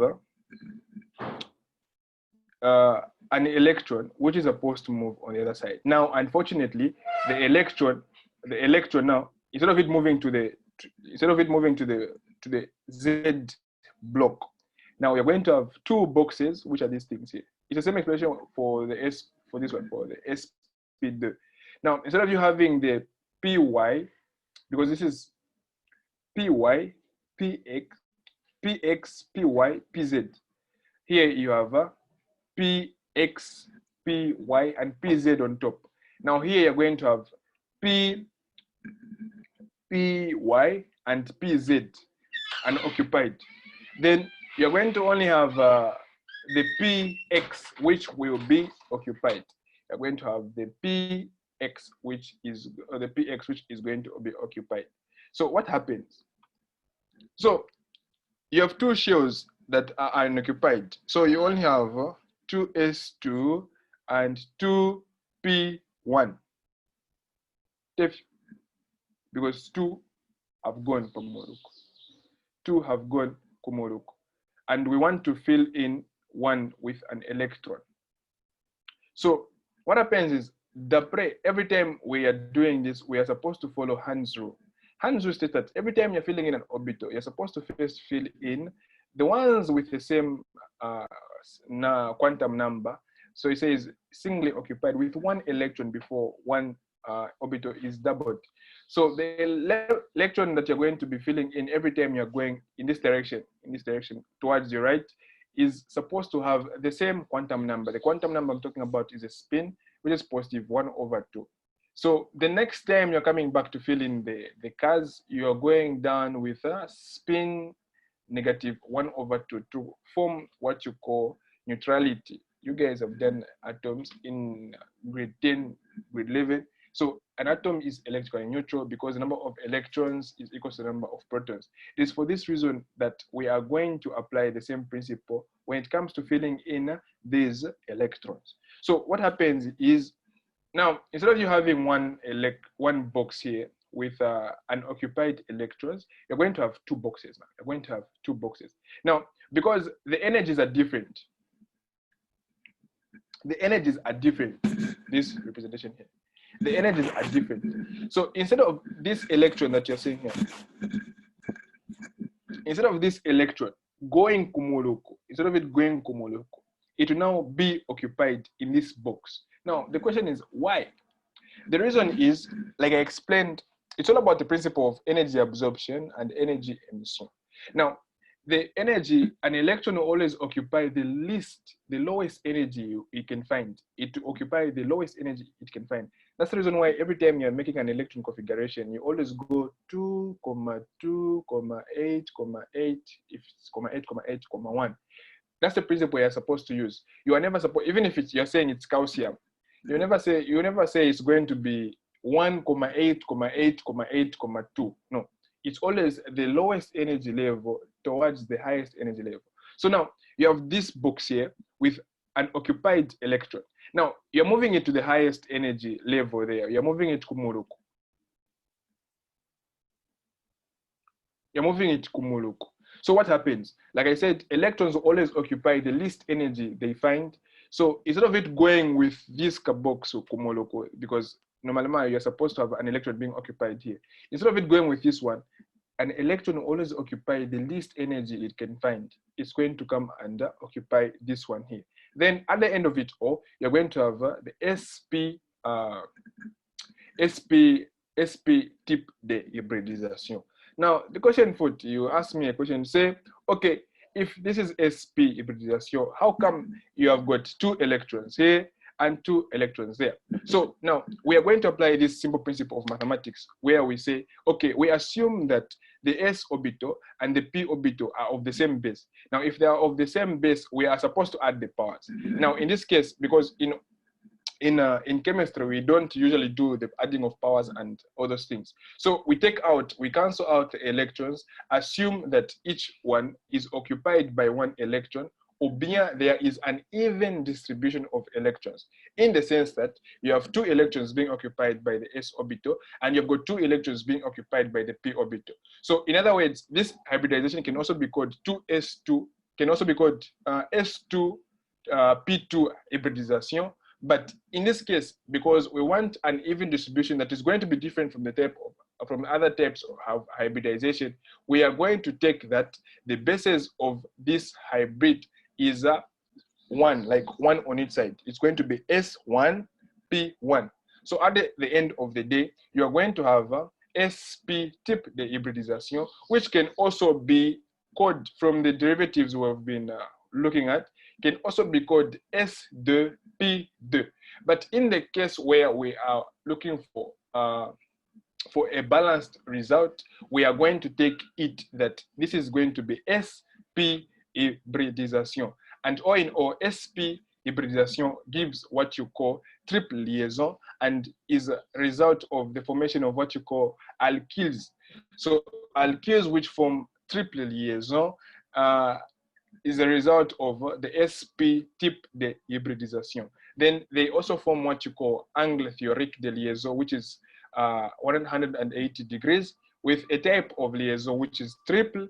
Then there's liaisons that you're going to find. You're going to find one sigma bond and two pi bonds. So the sigma bonds that you're looking at here is this thing in between. The sigma bond is the simplest bond, is this thing in between. Then the pi bonds are the ones kumuluku, the one on top and the one on the bottom.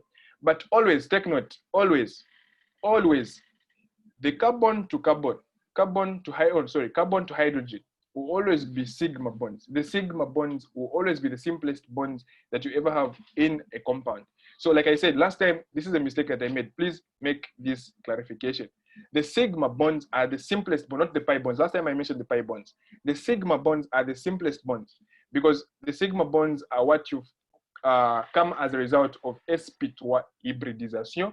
So it is from the Sp3 hybridization that you have the formation of the sigma bonds.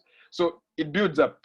From here, you have what you call Sp2, and here you are going to have the double liaison. Here is going to be a formation of one sigma bond plus one other pi bond.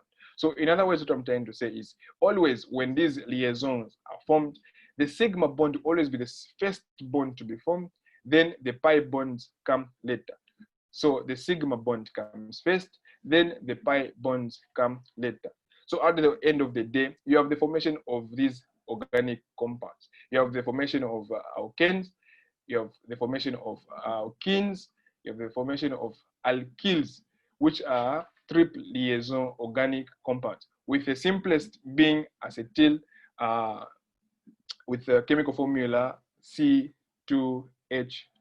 So from the types of hybridization that we formed, now we can go ahead and start naming these organic compounds. Now, before I go any further, are there any questions on the three types of hybridizations that we've looked at? So before I allow a question, I'll give this resume. So like I said, so you've got Sp3 hybridisation, Sp2 hybridisation, Sp hybridisation. So we are saying the Sp3 hybridisation forms what you call structure theoric tetrahedric with angle theoric de liaison, which is 109.5 degrees. Then triple de liaison, c'est simple. Then liaison, we have a sigma bond. An example is methane, the simplest alkane that you have with Sp3 hybridization. Then we have the second one, which is Sp2, also known as the alkene type of hybridization that compounds form. And the structure theoric is what you call triagonal. Then the angle theoric de liaison is 120 degrees between the carbon and the hydrogen atoms. Then the type de liaison is called double. Then liaison, we have what you call sigma plus p. Then the simplest example that you have is any alkene, and that example is ethene. Then all in all, we have the last one with Sp hybridization with the formation of triple liaison. Then the liaison we have is sigma plus p plus p. Then all in all, structure theoric is linear, sharing an angle of 180 degrees. Is it clear with the three types of hybridization that we have in organic chemistry?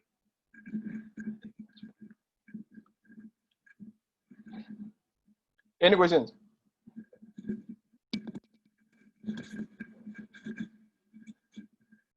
Any questions so far? Or maybe more so far? Questions. There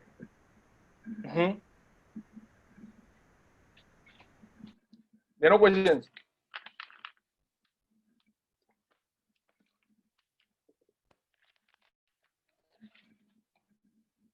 Okay. If there are no questions, we go to écriture structure the molecule. So écriture structure the molecule is just a rappel of what we did last time. So I said there are 3 or 4 types of writings, is what you call semi-développé, développé, topologique ou bien plein, and compact, which is also known as condensé. Now for today, I'm just going to do a brief TD with you guys on the same things, because I'll be giving to my examples on nomenclature. When you start doing nomenclature, I'll be giving examples from the same thing. Sometimes I might give a topologique, sometimes I might give semi-developed. Sometimes I will give a semi-developed. So this is just a build-up. So for today, we are going to do 2 examples, and this will be your day. So the first molecule here you have is in the form of, what do you call this form? What's this form? The molecule you have here, what is the form? What is the form called? Topologic. Exactly, it's called topologic. Yes. So now what's the name? Now what's the name of this? So the first question I'll ask: what type of hybridization does this carbon atom here form with this other, or this carbon atom and this carbon atom? What type of hybridization do they form? This one here and this one there. Sp2. Sp2 type de hybridisation. Then what about this carbon atom here and this one here? What type of hybridization do they form? This one here and this one there. What type of hybridization do they form? Sp3. P3. Exactly. So they form Sp3 type de hybridation. So some of you might be asking, how are these guys finding out the answers on liaison Shanshan? So the idea is, if I say there is a double liaison, right? If there is a double liaison from the summary I've given here, don't worry, I'll give you this PDF. So from the summary that I've given here, I have said, so for any double liaison, or maybe let me just say, generalize this, right? For any alkene that you're going to have Sp2 type de hybridisation. But for any single bond, if there is a carbon to hydrogen single bond, it forms a Sp3 type de hybridisation. So here, this carbon atom here and this carbon atom here, this one here has got Sp3 and this one also has Sp3 type de hybridisation. Now this carbon here has this one has Sp2, Sp3, and Sp3. So we are saying this is a formula topologique. Now we are supposed to write this in the form developed plane, semi-developed plane, and the last one, formula compact. Now, before we even go as far as writing these molecules in this form, topologique, compact, Shanshan, we are supposed to know how many carbon atoms that each molecule has. So how many carbon atoms does this molecule have? 4. How many molecules? Don't. It has 4. Has got 4. So 1, 2, 3, 4. So if it has got 4 carbon atoms, how many hydrogen atoms is it going to have?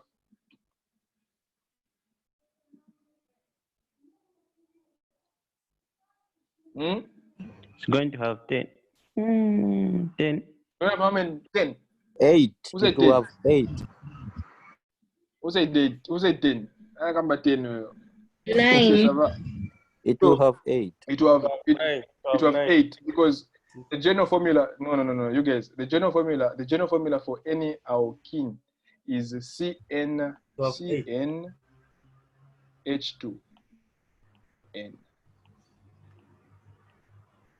Guys, organic chemistry mnasi ya kuzambia. It's the same thing. This is the general formula for an alkene. So we are going to answer the question. So you guys, if you want, you can write the solutions. If you want, you can just look at them because I'll upload these videos to your YouTube channel so that you can follow through. So si vous voulez, vous pouvez recopier. So we are saying the molecule here is this caffeine here. Yeah. So the molecule is this caffeine here, like that. Isn't it? And it goes, hey, sorry.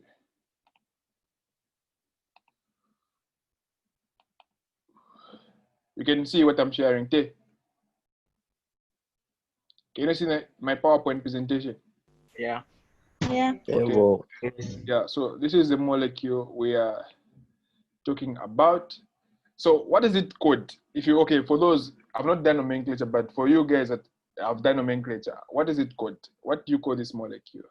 with 4 carbon atoms with a double liaison. What do you call it? It's butane.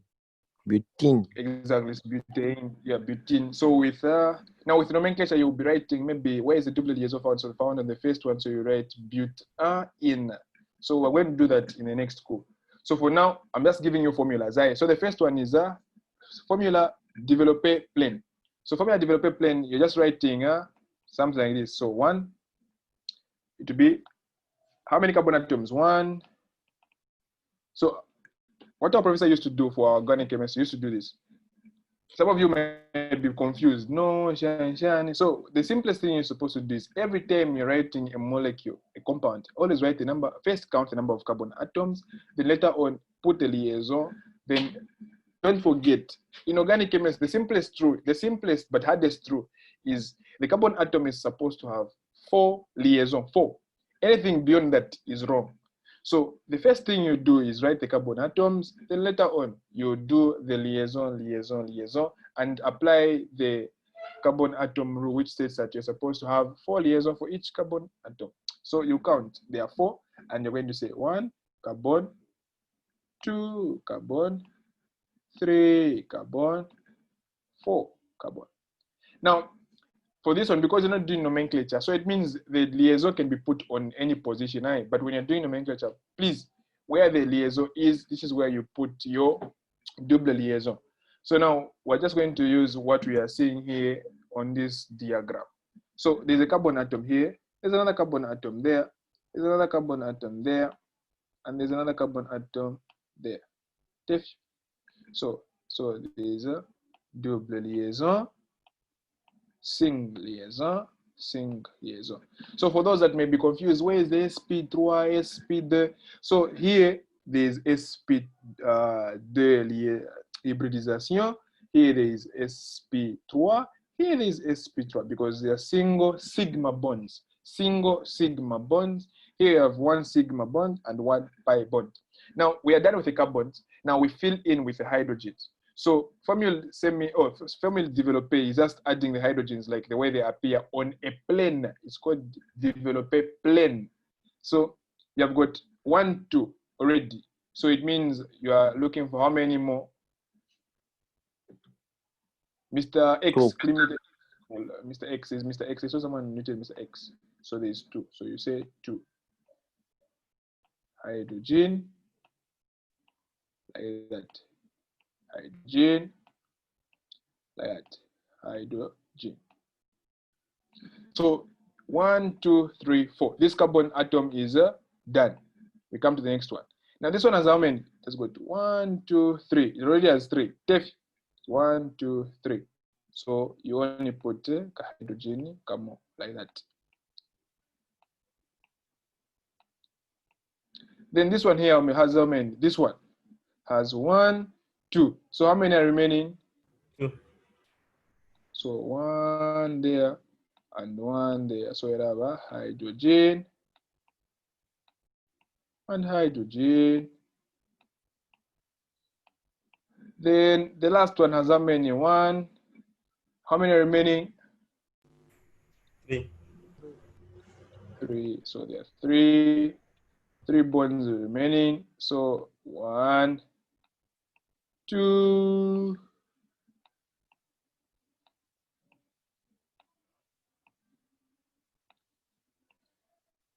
and the last one. So this is the formula developer plane for butane. So butane.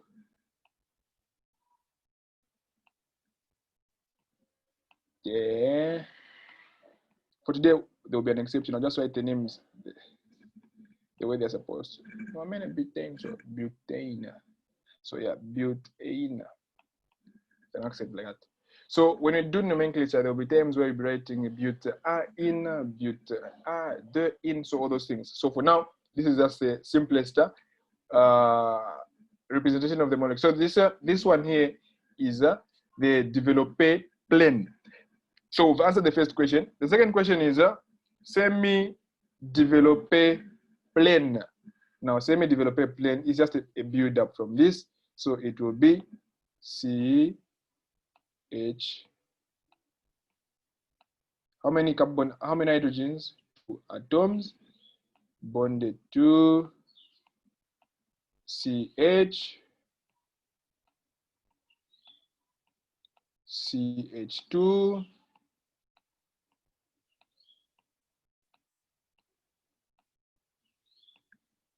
CH3. So some of you might ask me, so it's the same formula, but now we're just looking at the number of carbon or the number of carbon atoms that you have, and we're also taking into consideration the number of hydrogen atoms that you have. So it's the same thing. It's just that here we're now counting the number of atoms that we have, and we are seeing we have 2, and we have 2 there. We have 1, we have 1 here, we have 2, we have 2 there, we have 3, we have 3. So the idea is for semi-developed plane, you are supposed to maintain the liaisons that you are seeing. The liaison that you are seeing here should be maintained.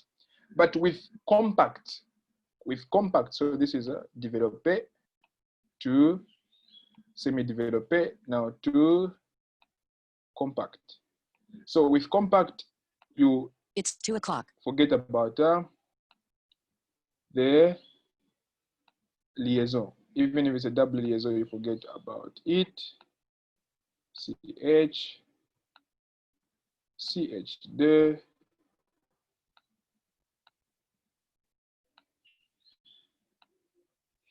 CH3. So this is a compact. Then topology. So we moved from topologique, we went to formula développé pleine, formula semi-développé pleine, to formula compact, also known as condensate. Are there any questions? So if you can see the difference. It's the same molecule but with different structures. This one is called topologique, semi-développé. This one here, formula développé, and compact. The number of carbon atoms are still maintained. There are 4. 1, 2, 3, 4. 1, 2, 3, 4. 1, 2, 3, 4. 1, 2, 3, 4. Are there any questions? So for nomenclature, don't worry, nomenclature will be done. Any questions? Yeah.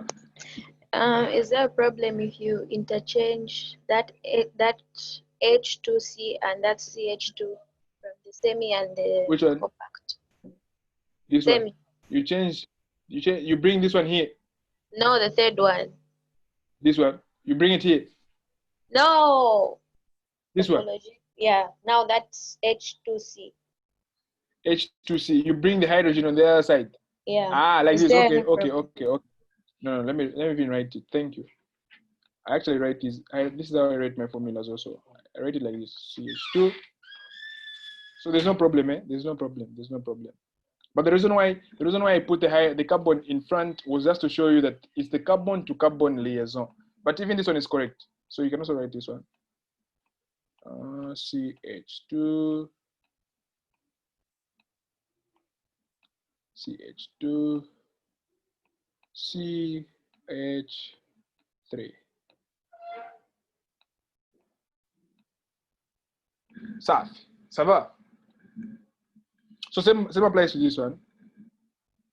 Now this one, no, this one is fine. So this one, yeah. Thank you very much, Liliana. So is it Liliana or who is it? So the last one. Can you guys see the screen I'm sharing? Yes. Yeah, so this is the last molecule for your TD. So now, what is this molecule called? The one that gets an award. From what family does this come from? What family does it come from? I think it's an ether. Exactly, it's an ether. No, it's an ether. It's an ether. So the one that answered this question, you're going to get your award, inshallah. So yeah, it's an ether. So we're going to do nomenclature on ethers as well. So for now, we're looking at structures. So this is what you call this type of representation. What do you call this type of representation? That developed. Formula développée pleine, correct? Formula développée pleine. Then we are supposed to represent it in the form semi-développée pleine, compact, and topologique. So we are on it.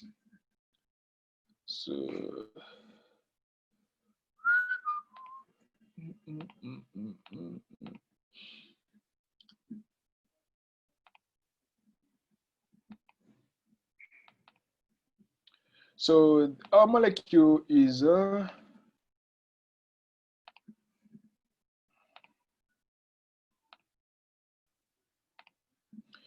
molecule is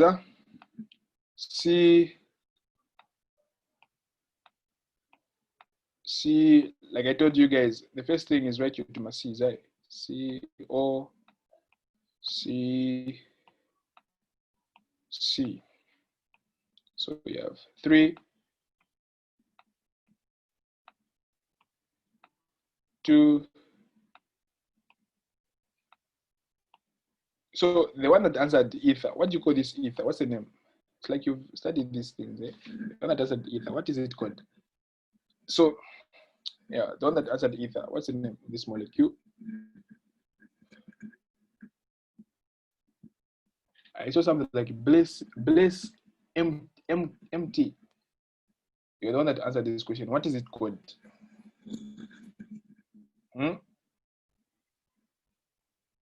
What is it called? So, because you've got 2 ethyl groups, so you can call it diethyl ether. Diethyl ether, or bien you can call it ethane oxide. Ethyl, this is an ethyl group. Then you have an oxygen atom there, and you have another ethane group. So you can call it ethane oxide. Ethyl ethane oxide, or bien diethyl ether, because of the oxygen. So we're not looking at nomenclature now, we're just looking at the structure. So this is formula développée pleine. So we start with formula semi-développée. So you guys know that when I write this to my arrows on top, they show the hydrogen atoms that you have. So you're going to have 3 there. So is it Musonda? Musonda asked the question. So here you can either write this or you can write CH3. C'est la même chose. So you have your liaison carbone 2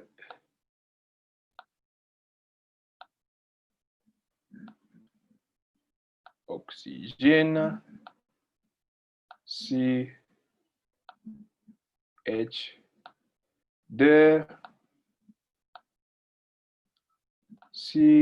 sorry, there's a bond here, H3.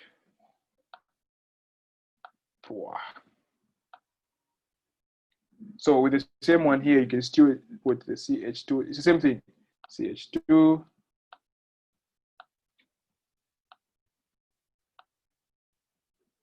oxygen CH2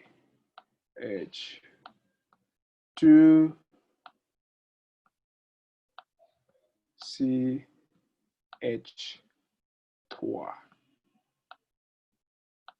So this is a formula semi-développée pleine. Then we go to formula, is it compact? So for compact, we just forget about the liaison. So let me just do this. Let's hope you guys have taken note of this. I want to Control Z. Is anyone taking note of this? Okay.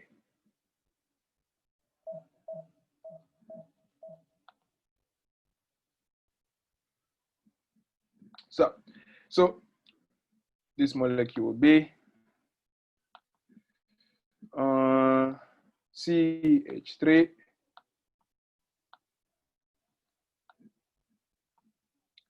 CH2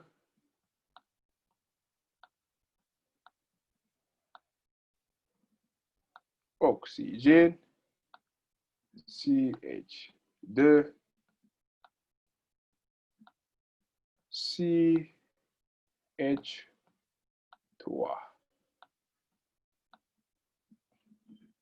That's your formula. Compact. Now, the simplest one is topologique. So I draw a line here. So this is, we are moving in this direction from developer plane, semi-developer plane to compact, then compact to topologique. So topologique will be like that. So this is means one carbon atom there. So there's a carbon there. There will be another carbon there. So you come down. So you already have how many? 1, 2, which is 1, 2, your oxygen. Then you can either come down or you can go on top. So I'll go like that.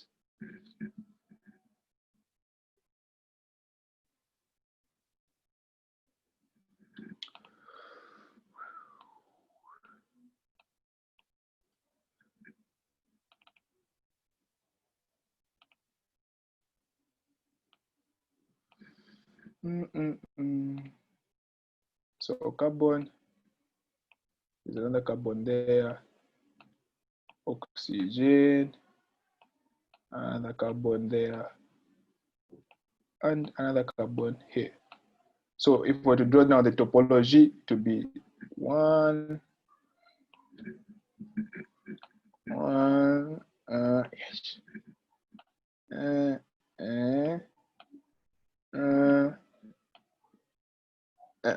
So you can write it like this, or you can write it like this. Depends on how you feel you can write it. For as long as there is 1, 2, 1, 2, which is here 1, 2, 1, 2, 1, 2, 1, 2.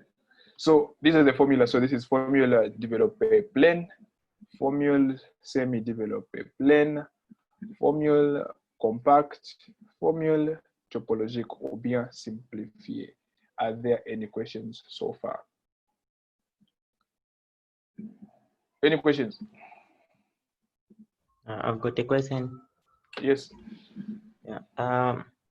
In the topologique, can we represent it without including, like, for example, in the previous examples, where the carbon isn't shown? So in this case, how can we present it in the presence of a O but without a carbon? Is it okay? You want to remove the oxygen? I mean, can the oxygen be present but the carbon not shown? Yeah, just like this one. Just like this one. Can you guys see my representation, by the way? Yes, we can. Oh, okay, okay. Yeah, just like this one here. Let me just wrap this. Then I just do it maybe on a big scale so that you see. Maybe such showing. Yeah.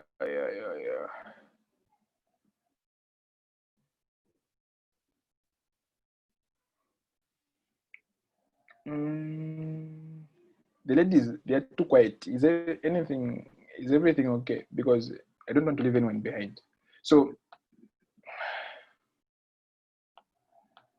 this was the representation of diethyl ether. So you can represent it like this. Is it okay? Like, I'm not showing the carbon atoms, I'm only showing the topology, how it's moving. Is it okay? All right, thanks. Yeah. So you have different representations of different compounds. So now when you look at nomenclature, when you start doing nomenclature, we'll be maybe having molecules like that. Then you have another one like that, another one like that, another one like that, another one like that. So now you're supposed to make sure that you know the longest chain. I'll explain about the longest chain, which one you're supposed to take into consideration, and all those things. But it's most of the times they usually use the topologique because it's the simplest you can represent, you see. Because if we were to write the number of carbon atoms here on a plane, be 1, 2, 3, 4, 5, 6, 7, 8, 9. But of course, I'm not saying this is the longest chain. For nomenclature, you're supposed to count for everything. 1, 2, 3, 4, 5, 6, 7, 8, 9, 10, all those things. So you look at the longest continuous chain, then later on you give it a name. But the idea here is when you're writing a plane or a topologic, you just have to look at how the compound is, how many carbon atoms it has, then you draw the topology. But there is an exception. When you're drawing the topologic, when there is a double liaison, you're allowed to make such types of representations. You're allowed to make such type of representations, something like this. You're allowed to make such and to put your double liaison. Now, when you have a triple liaison, now the one that's going to answer this question, you should understand organic chemistry. With a triple liaison, why is it that we cannot, why aren't we making such kind, because you can, in organic chemistry, you can't do this. You can't do this. How? Something like this. You can't do that. You're not allowed to do that. It's wrong. This is wrong. But for a double liaison, you can. Now, the question is, why is it that always when you have a triple liaison, you're supposed to represent it in this way? The one that's going to answer this question understands what I've been talking about all along. Should I point? Let me look at the participants. Can I know? Mr. Gibson Banda. So the question is, why is it that the molecule you are seeing here, this one here, why is it that this molecule you are seeing here should never be represented in this way, in this fashion, this one, like this? Like this is a, for example, this is a molecule, and I have a triple liaison here. Why is this wrong? You are never supposed to, in organic chemistry, you're never supposed to represent it like this. But the correct representation is supposed to be something like this. Then if there's something here bonding to this, then you continue like that.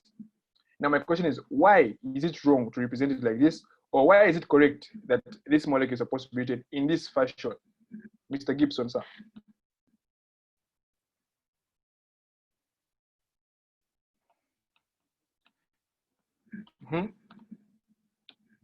Anyone to help Mr. Gibson? Mr. Lengwe Piri. Pride, sorry. Pride. Bosses, you can help your friend. No, as in, don't feel shy. As in, we're here to learn. We are all here to learn. So the idea is, if I ask you a question and don't know it, you just give your idea of the same thing. I might help. Maybe you didn't understand a principle that I explained. So it also shows that maybe when I was explaining, this is the part that you were not following properly. Yeah. So, Mr. Lengwe, what's your opinion?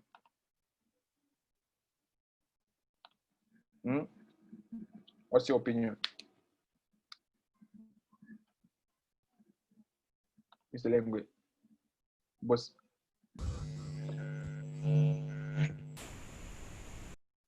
What's your opinion? Okay. The girls. There is a, is this a girl at the Blessings? Is it a girl?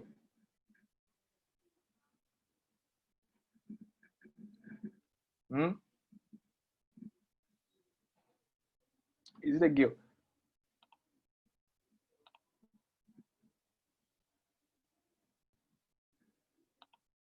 Okay, you guys.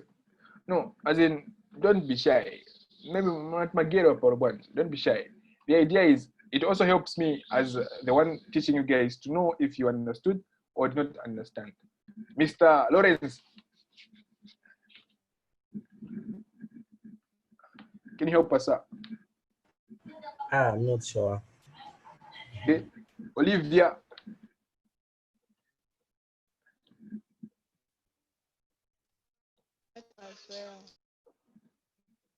Come again.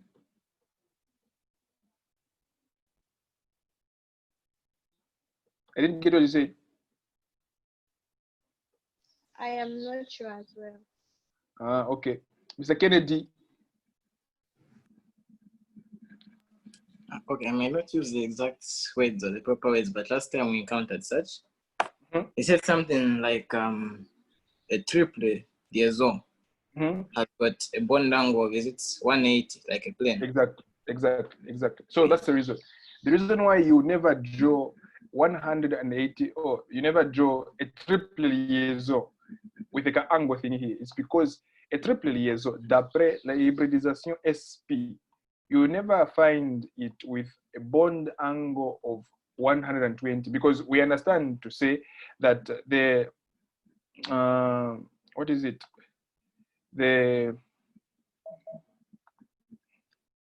Sp3 type de hybridisation, SP type de hybridisation, which forms 180 degrees, would never form that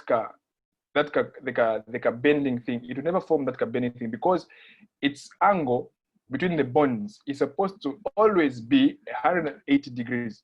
So when you're representing any molecule with a triple liaison, you're supposed to represent it on a straight line, because we know and understand that now when you guys are doing organic compounds, you understand where their angles come from. So when you're doing a molecule with a triple liaison, you're not supposed to put it onto my corners, because we know and understand that the angles that the angle that molecule forms is 180. So if you draw a molecule that has a triple liaison with a inclinaison, like a line bending, it will show that you do not respect the rule of hybridization. So with these few words, I think this is where the course ends. So before I forget, you guys have un exercice de recherche. So you're going to research. No, as in, like I said, you guys are never supposed to submit these research exercises unless if you want to clarify something. So the reason why I'm doing this research is because I want you guys, when you come to class, you share ideas. Like not only me, not only the professor should be talking every time. No, I also want you guys to follow through, because you see, organic chemistry is a very big module. So if we continue, like I'm explaining all the time, it's not a problem.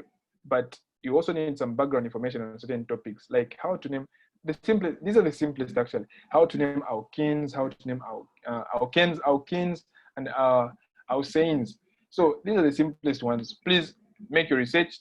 If you want, you can still inbox me for clarity. But for now, just do your research. Understand. For me, I will never give difficult TDs. I will never give difficult exercises.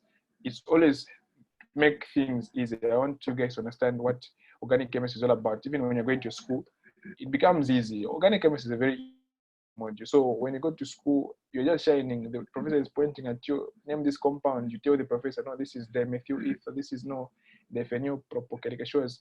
All those things.